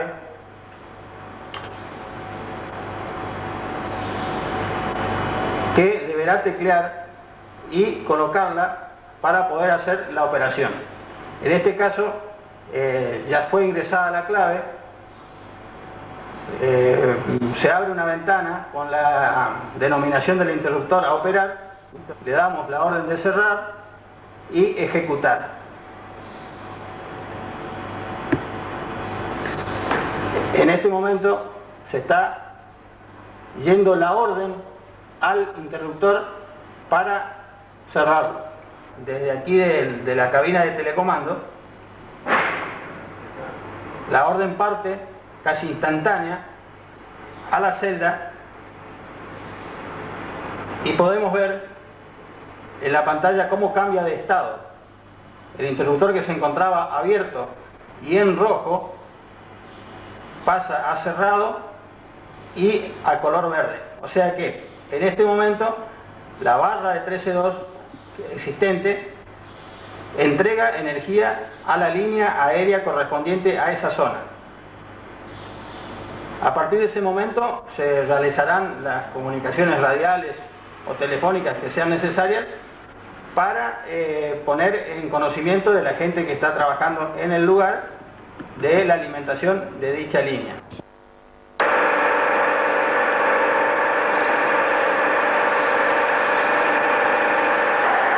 Acoplado al volante de la máquina, que por intermedio de esta llave se lo gira y se lo encastra. Y del tablero que señalé hoy, el tablero general de la máquina, tablero eléctrico, se pone en marcha este motor para hacer girar la máquina hasta que se lo ponga a punto, para darle funcionamiento o ponerla en marcha. Pone a punto es el motor, nada más que está señalizado acá en el cigüeñal, en el generador, perdón, ¿no es cierto?, para que nosotros no nos pierdamos del punto de marcha del motor. Ese es para lo único que sirve el virar el grupo. Tenemos aparentemente un color de baldosa nuevo. Estaba asentado un motor inglés, marca Mirle, de 8 cilindros, que luego se lo desmontó, se lo desguazó y la empresa lo vendió.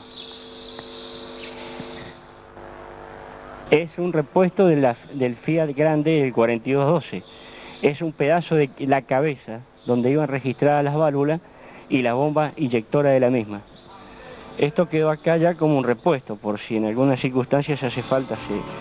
Como esto de metal en fundición, se suele quebrar, se suele rayar y tiene pérdida de agua, de aceite, y entonces se para la máquina, se saca fuera de servicio, se desarma la cabeza, se saca el repuesto roto y se pone este nuevo.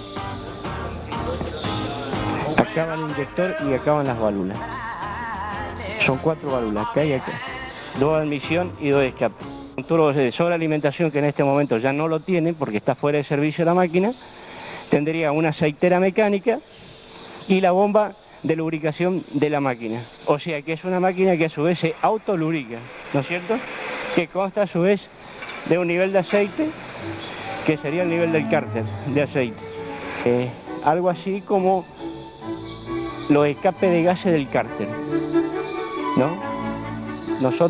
Yo lo conocí en mis tiempos como deflectores de gases, o sea que salen con una válvula manejada por un resorte, salen los gases no condensables que están dentro del cárter.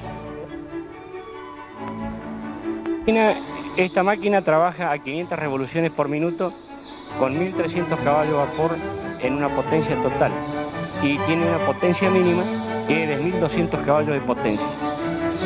Los caños de escape, cuando más gruesos son, es mucho mejor para darle mejor refrigeración y mejor trabajo a la máquina. Un sótano, como lo llamamos nosotros comúnmente.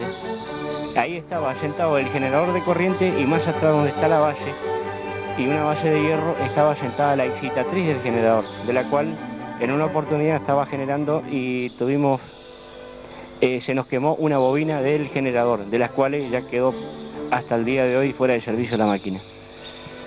El generador de la máquina sería esta parte que yo indico, y la parte de atrás sería la excitatriz de la máquina, que a su vez está montado sobre un cojinete, ¿no es cierto? Grupo Fiat de 5 cilindros, el Fiat 305. Estamos frente a esta máquina con su respectivo turbo de sobrealimentación, ¿no es cierto? Es una máquina más pequeña, similar al Fiat 4212, pero más pequeña. Tiene su turbo de sobrealimentación, tiene su colector de aire, su bomba propia de lubricación y tiene su aceitera de lubricación de inyectores. Esta máquina tiene una diferencia al Fiat 306 y 4212, que las otras máquinas se prelubricaban con bombas eléctricas hasta tanto se movía la máquina, y esta tiene una bomba de prelubricación a mano. Hinche y carro, ¿no es cierto? Es para 15 toneladas, que cuando se montó en esa oportunidad en el año 72 el grupo Fiat 4212, se montó justamente este puente de grúa para sacar los repuestos rotos de la máquina por el gran peso de ellos. Hoy en día este puente todavía está en servicio. Es un puente de grúa para 15 toneladas. También lo montó la Fiat Concord, ¿no es cierto?, de la ciudad de Córdoba de nuestro país. El ingeniero Mariscotti se instala en Villa Ángela, además de manejar la usina, es un importante industrial relacionado con la madera. Es así que conoce a la cuñada de Frank Livingstone, gerente en Villa Ángela de la sucursal de la poderosa Forestal Argentina. Se casan y tienen una hija. Más tarde, luego de participar en numerosos proyectos como el del hospital y el del mástil de la Plaza Central, se retira a vivir en Resistencia.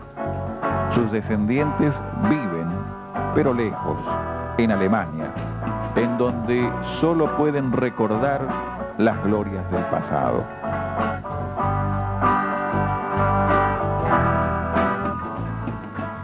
Las cosas a medida que el mismo pueblo lo necesitaba. Tal es así, por ejemplo, que en el año 27 la suizo-argentina que tenía la compañía de electricidad en Resistencia, desde Resistencia seguía hasta Saizpeña, Las Breñas, Charata, Pinedo, toda esa línea ellos tenían la concesión de luz. Bueno, esa firma pertenecía a Tissot, que es la misma firma de los relojes Tissot. Mariscotti era amigo de uno de ellos y entonces le propusieron, como Villa Ángela le quedaba tras mano, para que pusiera una usina en Villa Ángela. Eso fue en 1926. Hicieron un contrato y Mariscotti vino acá y en 1927 empezó a marchar la usina eléctrica de Villa Ángela. Mariscotti vino soltero, pero conoció a la cuñada de Frank Livingstone, que vivía en la casa que después fue de Dobeling. Estamos a la intemperie, con un peligro enorme. Ahí sí que había peligro, ahora no. Ahora la máquina, la sala de máquina se levantó el techo, se puso techo nuevo, se armó la otra sala de máquina nueva donde se puso el motor de 5.000 caballos que está así, de sur a norte, y la otra que está allá contra las ventanas, no sé si está todavía ese que me dijiste que sí. Después el tablero de los transformadores estaba ahí atrás, al lado, y el escritorio estaba al frente ahí, donde está la máquina esa que está contra la pared, un galponcito ahí donde se atendía la gente y nada más. Después se hizo el escritorio este que está acá, el actual, ¿viste? Con el salón, se puso los tanques de diésel allá. No podía mirar el termómetro, teníamos los termómetros de Mariscotti que no podía. Pero mira, nunca se me dio, qué importante, contra la pared de aquel lado, que estaba, no sé si está porque no está más. Bueno, ahí, porque está el tablero ya está, pero antes era un desastre, los tableros estaban ahí, a la deriva, porque allá entraba agua, porque acá entraba viento, porque acá salpicaba el agua y teníamos que andar esquivando en la época de Mariscotti y compañía. Con el reinado de la luz, que como era, la hizo Dios. Sacineta hizo entrar a la usina en un sueño y las quejas del pueblo parecían estar solucionadas. La la la la, la la la la, parecían estar solucionadas.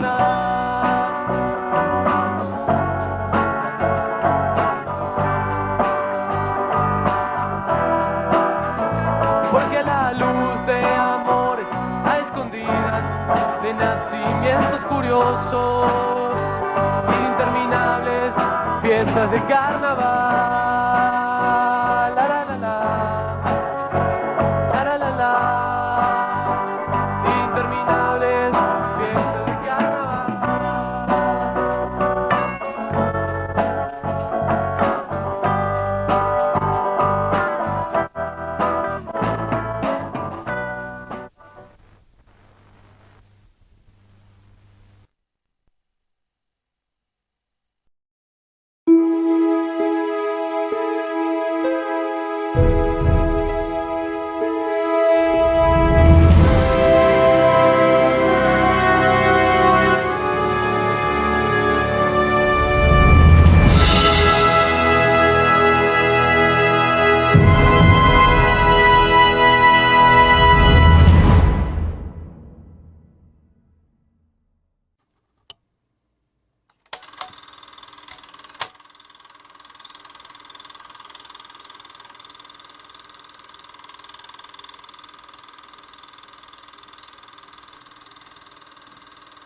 ¿Qué va a ser amigo de la brutalidad si siempre las cosas las hacía yo? Cuando veía que poner huevo siempre faltaba. ¿Qué? ¿Te parece poner huevo? Torturar un montón de pendejos que no sabían lo que hacían.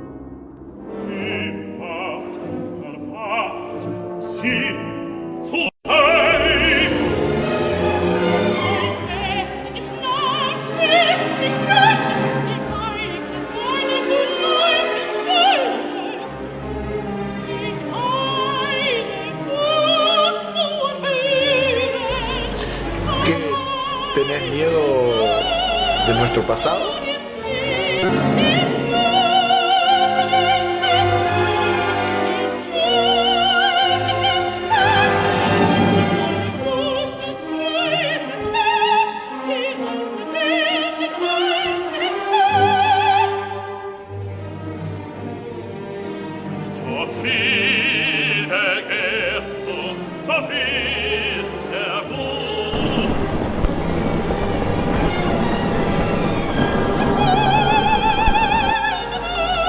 En eso tenés razón.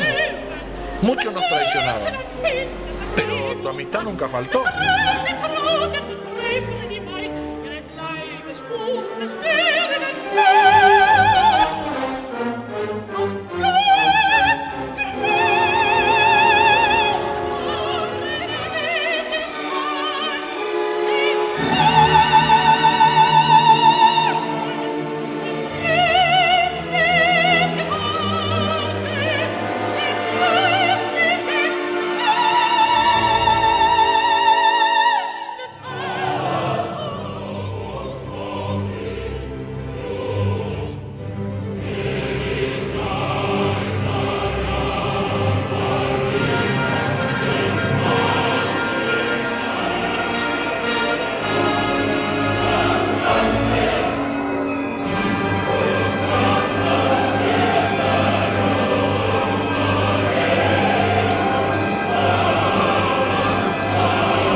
La historia argentina posee en su registro innumerables hechos que formaron a nuestra sociedad y cultura.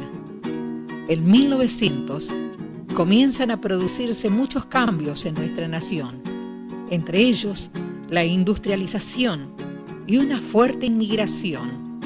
Después de 50 años del Grito de Mayo, el país se formó con las provincias fundadoras preexistentes del Río de la Plata, y a los territorios lindantes se los anexó como territorios nacionales, muchos de ellos territorios de los pueblos originarios.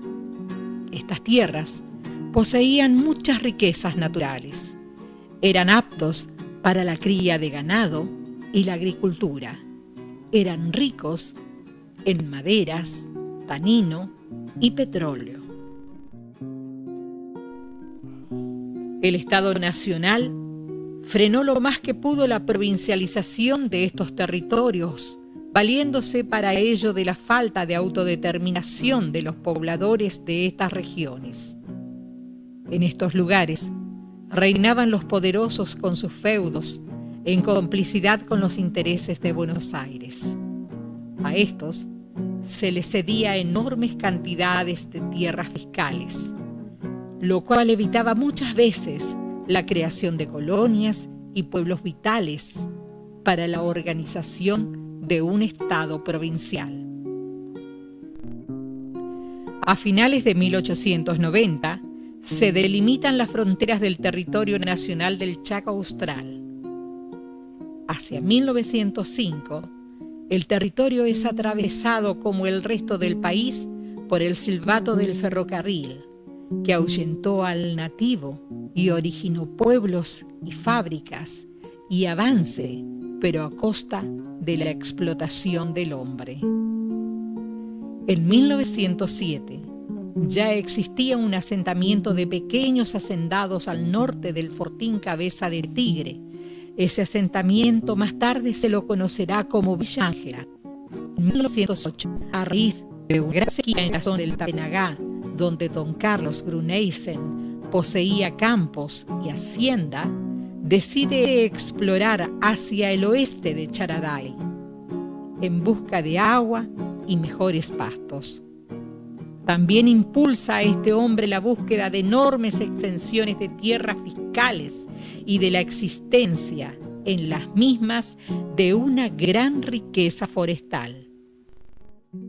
Estos datos se conocían dado al estudio realizado por la empresa de ferrocarriles inglesa y francesa, que a principio del siglo XX realizó el trazado de las vías que se ejecutaron entre 1905 y 1930. Así, gracias a la sequía y algún que otro favor de parte de los funcionarios, el Estado vende una extensión de 50.000 hectáreas de tierras a don Gruneysen en pos del progreso, instalando en el medio del monte chaqueño la estancia La Suiza.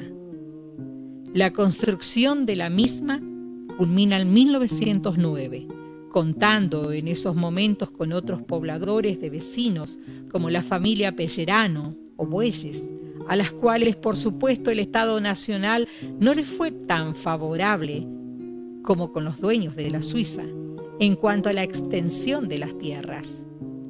Es así que en esa gran extensión también se le dio dominio sobre una gran comunidad de nativos que escondían celosamente un tesoro invaluable para la época, la madera de quebracho, que producía durmientes y un producto nuevo llamado tanino u oro rojo,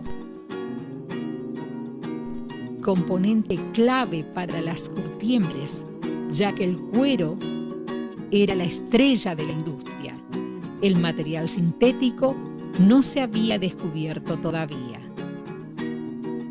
Al mismo tiempo que Gruneysen se aventuraba amistosamente en sus nuevas tierras, el gobierno nacional concesiona a la empresa francesa de ferrocarriles el ramal que llegaría a este lugar conocido en ese entonces como el paraje Kilómetro 95. Al cumplirse 100 años de la Revolución, el 25 de mayo de 1910, se funda Villa Ángela. A esta empresa, Gruneysen la realiza en sociedad con Julio Martín, el cual tenía gran experiencia con el quebracho y los obrajes.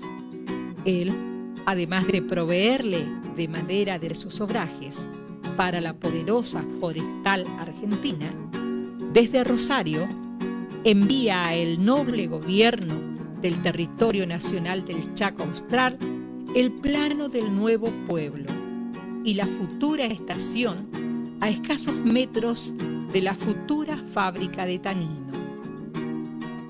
Este nuevo plano se alejaba del emplazamiento original demarcado por los agrimensores del Estado Nacional por más de 1000 metros. Se dice que Julio Martín y Carlos Gruneysen se conocían desde antes ya que ambos pertenecían a una logia en la cual, entre las cosas en común que tenían, es la de llevar el progreso a los lugares inhóspitos y la creación de pueblos. Es así que el nuevo pueblo llamado Villa Ángela se debió, según ellos, al nombre de la esposa de Martín, Ángela Juste. Los Brunesen llegaron al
Arasuru y Hawaiano. Bueno, esta dos comparsa, que bueno, ahora después les voy a contar un poquito la historia de cómo se inicia el carnaval aquí. Tuvieron gran cantidad de integrantes que han desembocado en 5 comparsas, porque algunas de las comparsas son desprendimientos, como la nueva, de otras comparsas mayores que obviamente ya tenían armados sus cuerpos. Ha habido separaciones de la comparsa hawaiana y de la comparsa Arasunu y la comparsa Bahía que han dado el armado de estas comparsas. Obviamente, a través de su historia, los carnavales de Villa Ángela han sido renombrados en todo el interior del Chaco. Por supuesto, la capital, que obviamente se le ha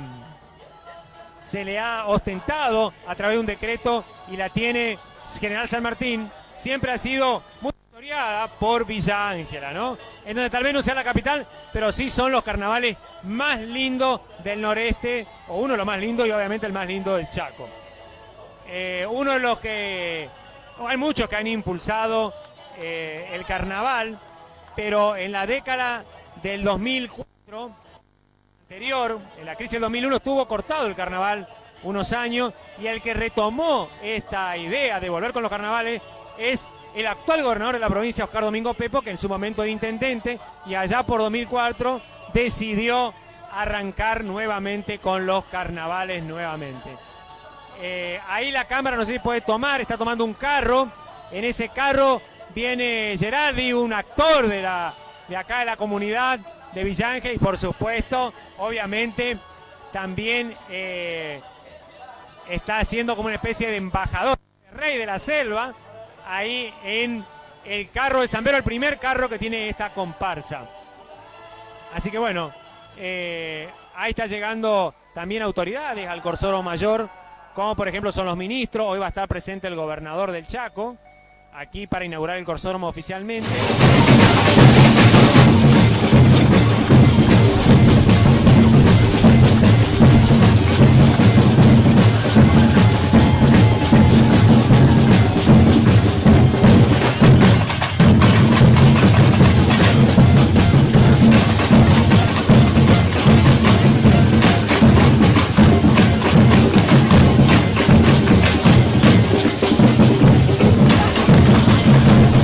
¡Se mueve nuestra bastonía!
En las llanuras del Chaco,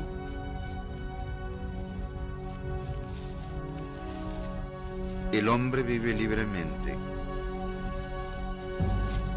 en armonía con la naturaleza, seguro de sí mismo, hasta que otros hombres, pecados por la ambición, están dispuestos a todo.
Lo que sí, un poquito de calor. Deportivos, la gente sentada en la puerta de sus casas, saludándote, agitando una bandera, tomando mate. Los vecinos que nos saludaban desde sus casas en ese acceso norte que comunica con la Ruta Nacional número 95, que ha quedado espléndido. Vamos a ir a ver la segunda parte de este mapa musical y cultural, en donde en esta nueva emisión distintas personalidades de allí, de Villa Ángela, nos cuentan su relación con el relato humorístico, con la música, con la poesía. Así que vamos a verlo y después seguimos aquí en vivo en Argentina. Yo soy del Chaco argentino, nacido en esta región. Soy tan hijo de esta tierra que me siento emparentado al quebracho colorado y al capullo de algodón. La voz que acabamos de escuchar es la de uno de los tipos más queridos del humor argentino, don Luis Landricina. Nació en Chaco, Villa Ángela para más datos. Hacia allí fuimos, a conocer a su gente. Mi nombre es Juan Manuel Ramírez, soy escribano, me dicen Carancho Ramírez. Yo escribí una historia sobre Villa Ángela en función de considerar importante ese sujeto anónimo que hay y que a veces no lo valoramos. Y ha sido nuestros padres, nuestros abuelos. Carancho Viejo, mi padre, era un taninero humilde de jornadas largas y salario escaso. Talaron su historia junto a los quebrachos. Hoy no existe el árbol, ni el hombre, ni el humo, ni su fábrica, ni el pito guampero, ni su sindicato. Villa Ángela es un pueblo de gente alegre, que canta, baila y cuenta muchos cuentos.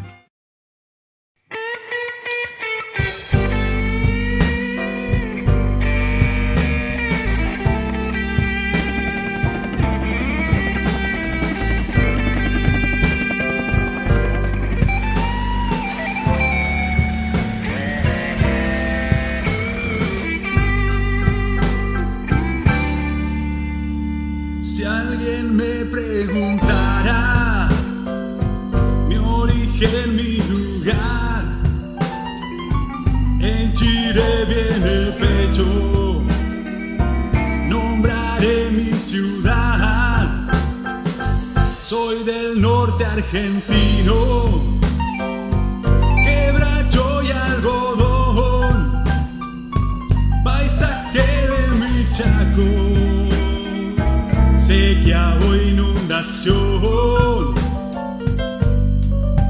Villa Ángela, te llevo dentro del corazón.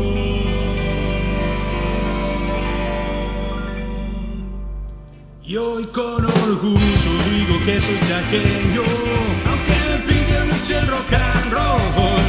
Tengo carácter fuerte como el quebracho, corazón tierno como el algodón. No cambiaré mi esencia, chaqueño de corazón. Y hoy con orgullo digo que soy chaqueño, aunque me piden luce el rock and roll. Tengo carácter fuerte como el quebracho, corazón tierno como el algodón. No cambiaré mi esencia, chaqueño de corazón.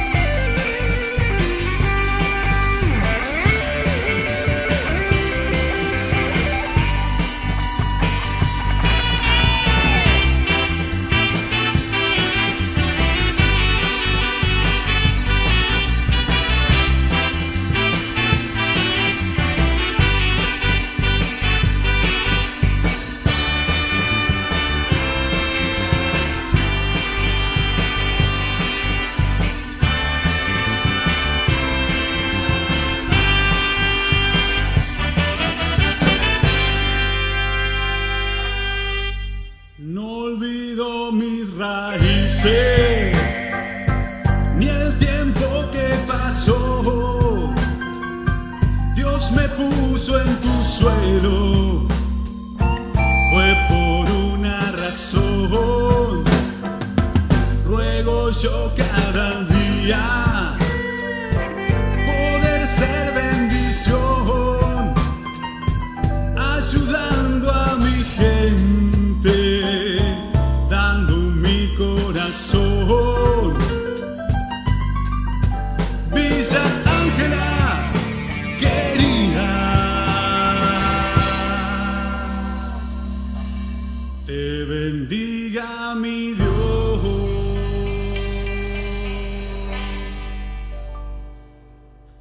Y hoy con orgullo digo que soy chaqueño, aunque me pidan lucio el rock and roll.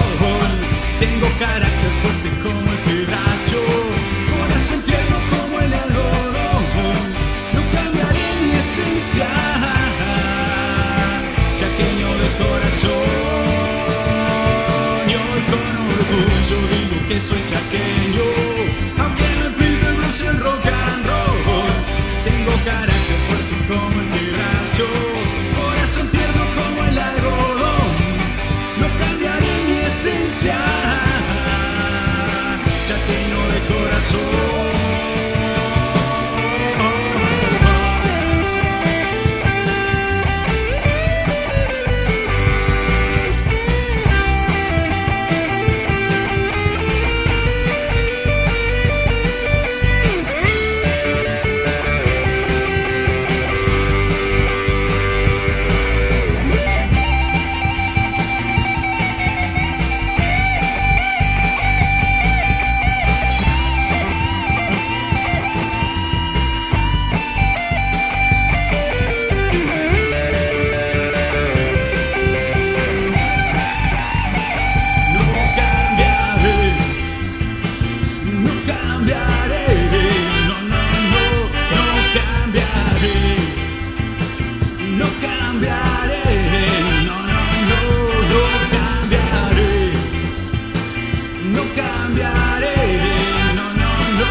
Chaqueño de corazón, chaqueño de corazón.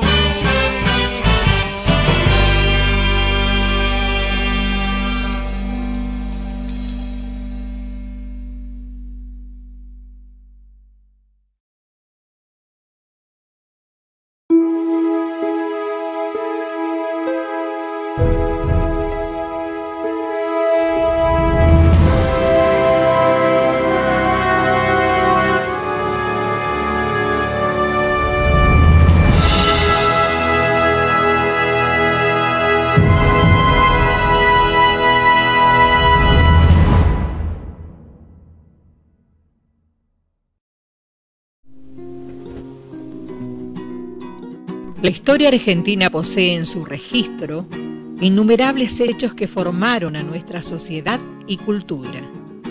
En 1900 comienzan a producirse muchos cambios en nuestra nación, entre ellos la industrialización y una fuerte inmigración. Después de 50 años del Grito de Mayo, el país se formó con las provincias fundadoras preexistentes del Río de la Plata, y a los territorios lindantes se los anexó como territorios nacionales, muchos de ellos territorios de los pueblos originarios. Estas tierras poseían muchas riquezas naturales, eran aptos para la cría de ganado y la agricultura, eran ricos en maderas, tanino y petróleo. El Estado Nacional frenó lo más que pudo la provincialización de estos territorios, valiéndose para ello de la falta de autodeterminación de los pobladores de estas regiones. En estos lugares reinaban los poderosos con sus feudos, en complicidad con los intereses de Buenos Aires. A estos se les cedía enormes cantidades de tierras fiscales, lo cual evitaba muchas veces la creación de colonias y pueblos vitales para la organización de un Estado provincial. A finales de 1890 se delimitan las fronteras del territorio nacional del Chaco Austral. Hacia 1905, el territorio es atravesado como el resto del país por el silbato del ferrocarril, que ahuyentó al nativo y originó pueblos y fábricas y avance, pero a costa de la explotación del hombre. En 1907 ya existía un asentamiento de pequeños hacendados al norte del fortín Cabeza de Tigre. Ese asentamiento más tarde se lo conocerá como Villa Ángela. En 1908, a raíz de una gran sequía en la zona del Tapenagá, donde don Carlos Gruneysen poseía campos y hacienda, decide explorar hacia el oeste de Charaday, en busca de agua y mejores pastos. También impulsa a este hombre la búsqueda de enormes extensiones de tierras fiscales y de la existencia en las mismas de una gran riqueza forestal. Estos datos se conocían dado al estudio realizado por la empresa de ferrocarriles inglesa y francesa, que a principio del siglo XX realizó el trazado de las vías que se ejecutaron entre 1905 y 1930. Así, gracias a la sequía y algún que otro favor de parte de los funcionarios, el Estado vende una extensión de 50.000 hectáreas de tierras a don Gruneysen en pos del progreso, instalando en el medio del monte chaqueño la estancia La Suiza.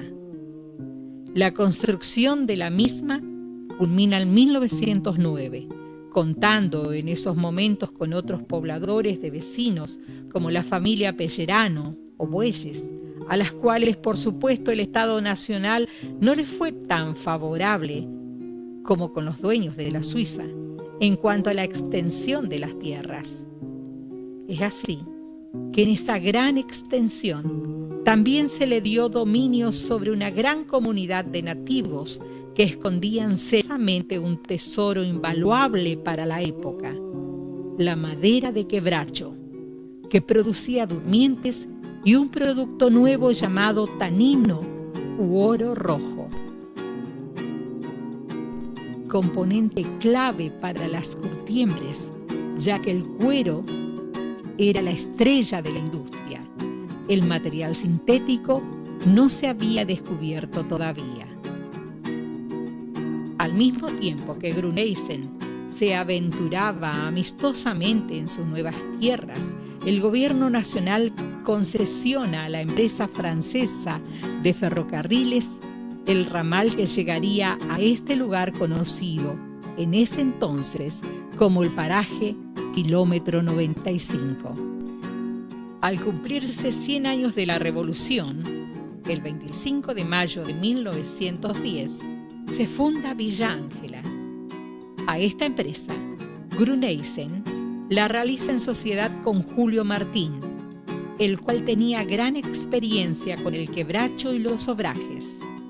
Él, además de proveerle de madera de sus obrajes para la poderosa forestal argentina, desde Rosario envía a el noble gobierno del territorio nacional del Chaco Austral el plano del nuevo pueblo y la futura estación a escasos metros de la futura fábrica de tanino.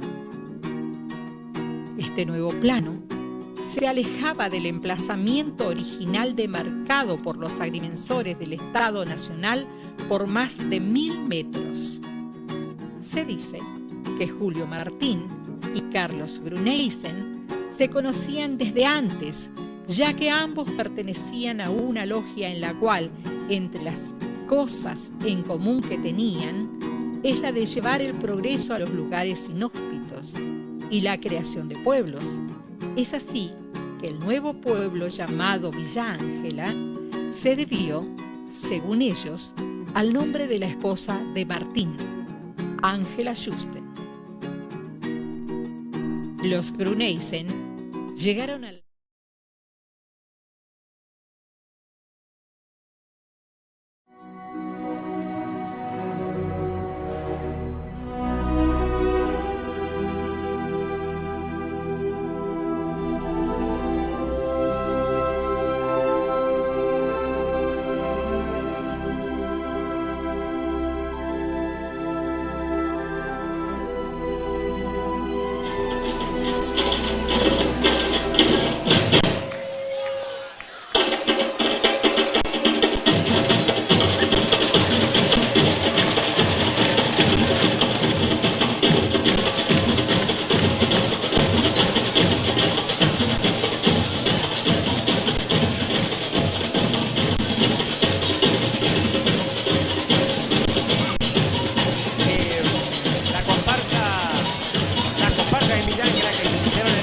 fueron dos, Zambero, Arasuru y Hawaiano.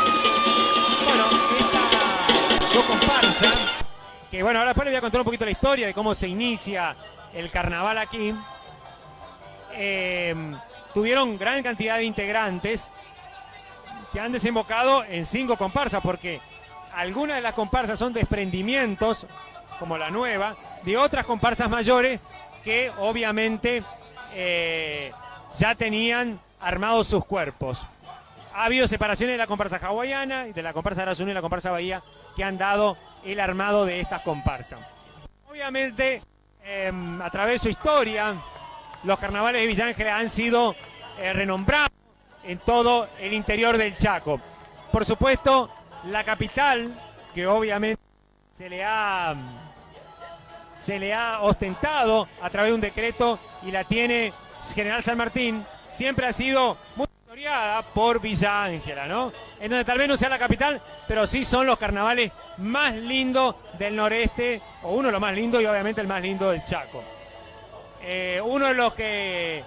hay muchos que han impulsado el carnaval, pero en la década del 2004, anterior, en la crisis del 2001, estuvo cortado el carnaval unos años, y el que retomó esta idea de volver con los carnavales es el actual gobernador de la provincia, Oscar Domingo Pepo, que en su momento era intendente, y allá por 2004 decidió arrancar nuevamente con los carnavales nuevamente.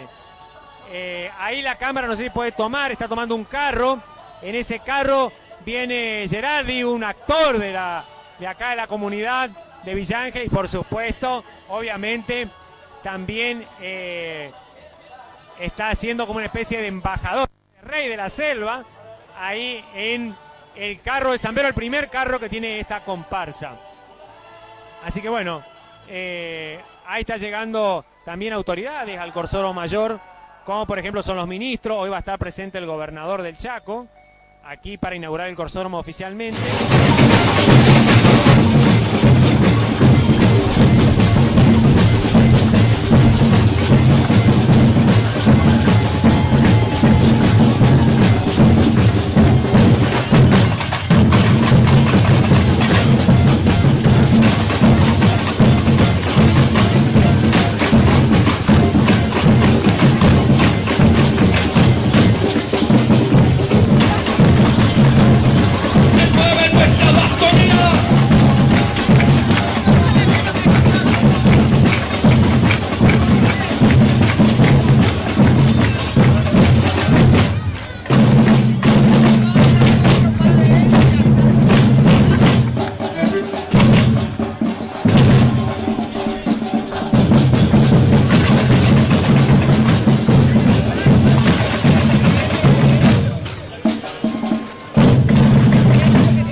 En las llanuras del Chaco,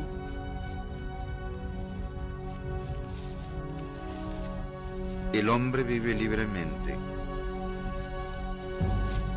en armonía con la naturaleza, seguro de sí mismo, hasta que otros hombres, pecados por la ambición, están dispuestos a todo.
Porque sí, un poquito de calor. Deportivos, la gente sentada en la puerta de sus casas, saludándote, agitando una bandera, tomando mate. Los vecinos que nos saludaban desde sus casas en ese acceso norte que comunica con la Ruta Nacional número 95, que ha quedado espléndido. Vamos a ir a ver la segunda parte de este mapa musical y cultural, en donde en esta nueva emisión distintas personalidades de allí, de Villa Ángela, nos cuentan su relación con el relato humorístico, con la música, con la poesía. Así que vamos a verlo y después seguimos aquí en vivo en Argentina. Yo soy del Chaco argentino, nacido en esta región. Soy tan hijo de esta tierra que me siento emparentado al quebracho colorado y al capullo de algodón. La voz que acabamos de escuchar es la de uno de los tipos más queridos del humor argentino, don Luis Landricina. Nació en Chaco, Villa Ángela para más datos.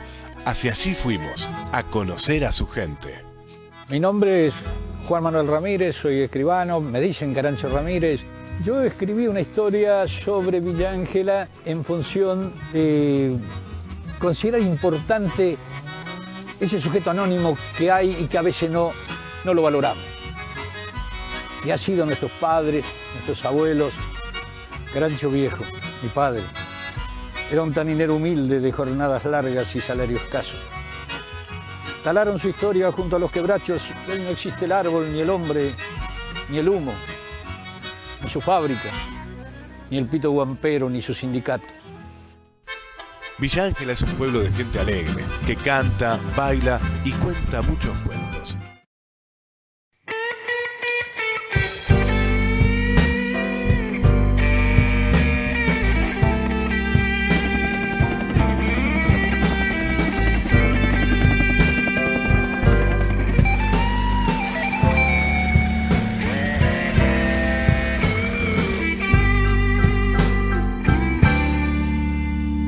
Si alguien me preguntara mi origen,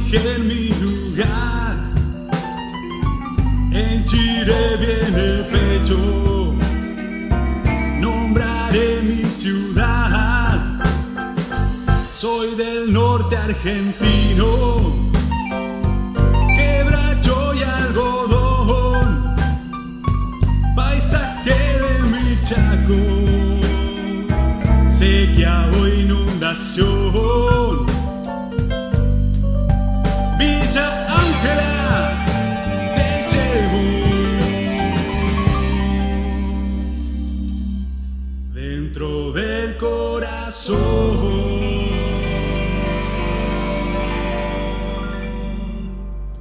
Y hoy con orgullo digo que soy chaqueño, aunque me piden mucho el rock and roll. Tengo carácter fuerte como el quebracho, corazón tierno como el algodón. No cambiaré mi esencia, chaqueño de corazón. Y hoy con orgullo digo que soy chaqueño, aunque me piden mucho el rock and roll.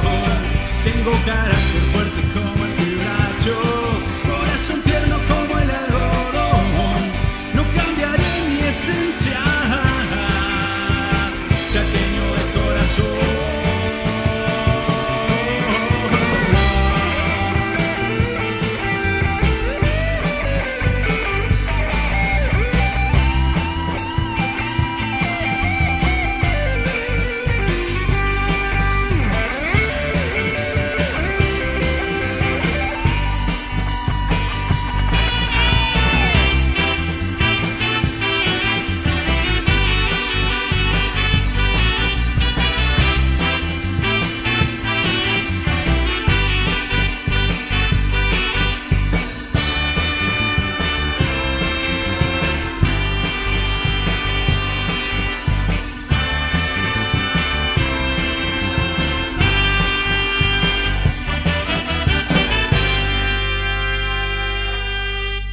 No olvido mis raíces, ni el tiempo que pasó.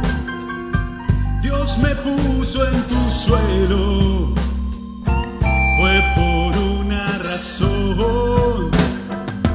Ruego yo cada día poder ser bendición, ayudando a mi gente, dando mi corazón. Villa Ángela, querida, te bendiga mi Dios.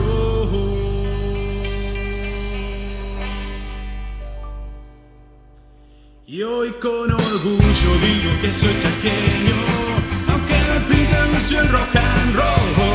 Tengo carácter fuerte como el quebracho, corazón tierno como el algodón. No cambiaré mi esencia, chaqueño de corazón. Y hoy con orgullo digo que soy chaqueño, aunque me pidan mucho el rock and roll. Tengo carácter fuerte como el quebracho, corazón tierno como el algodón. No cambiaré mi esencia, chaqueño de corazón.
Chaqueño de corazón, chaqueño de corazón.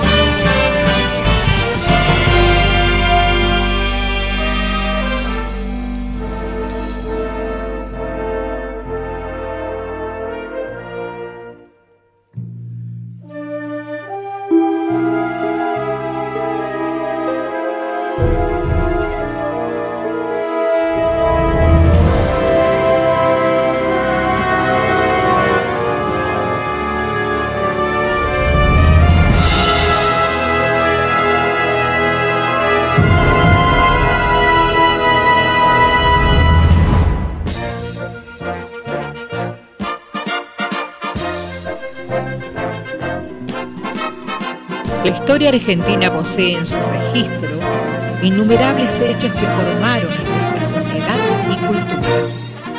En 1900 comienzan a producirse muchos cambios en nuestra nación, entre ellos la industrialización y una fuerte inmigración. Después de 50 años del Grito de Mayo, el país se formó con las provincias fundadoras preexistentes del Río de la Plata, y a los territorios lindantes se los anexó como territorios nacionales, muchos de ellos territorios de los pueblos originarios. Las tierras poseían muchas riquezas naturales, eran aptos para la cría de ganado y la agricultura, eran ricos en maderas, tanino y petróleo. El Estado Nacional frenó lo más que pudo la provincialización de estos territorios, valiéndose para ello de la falta de autodeterminación de los pobladores de estas regiones.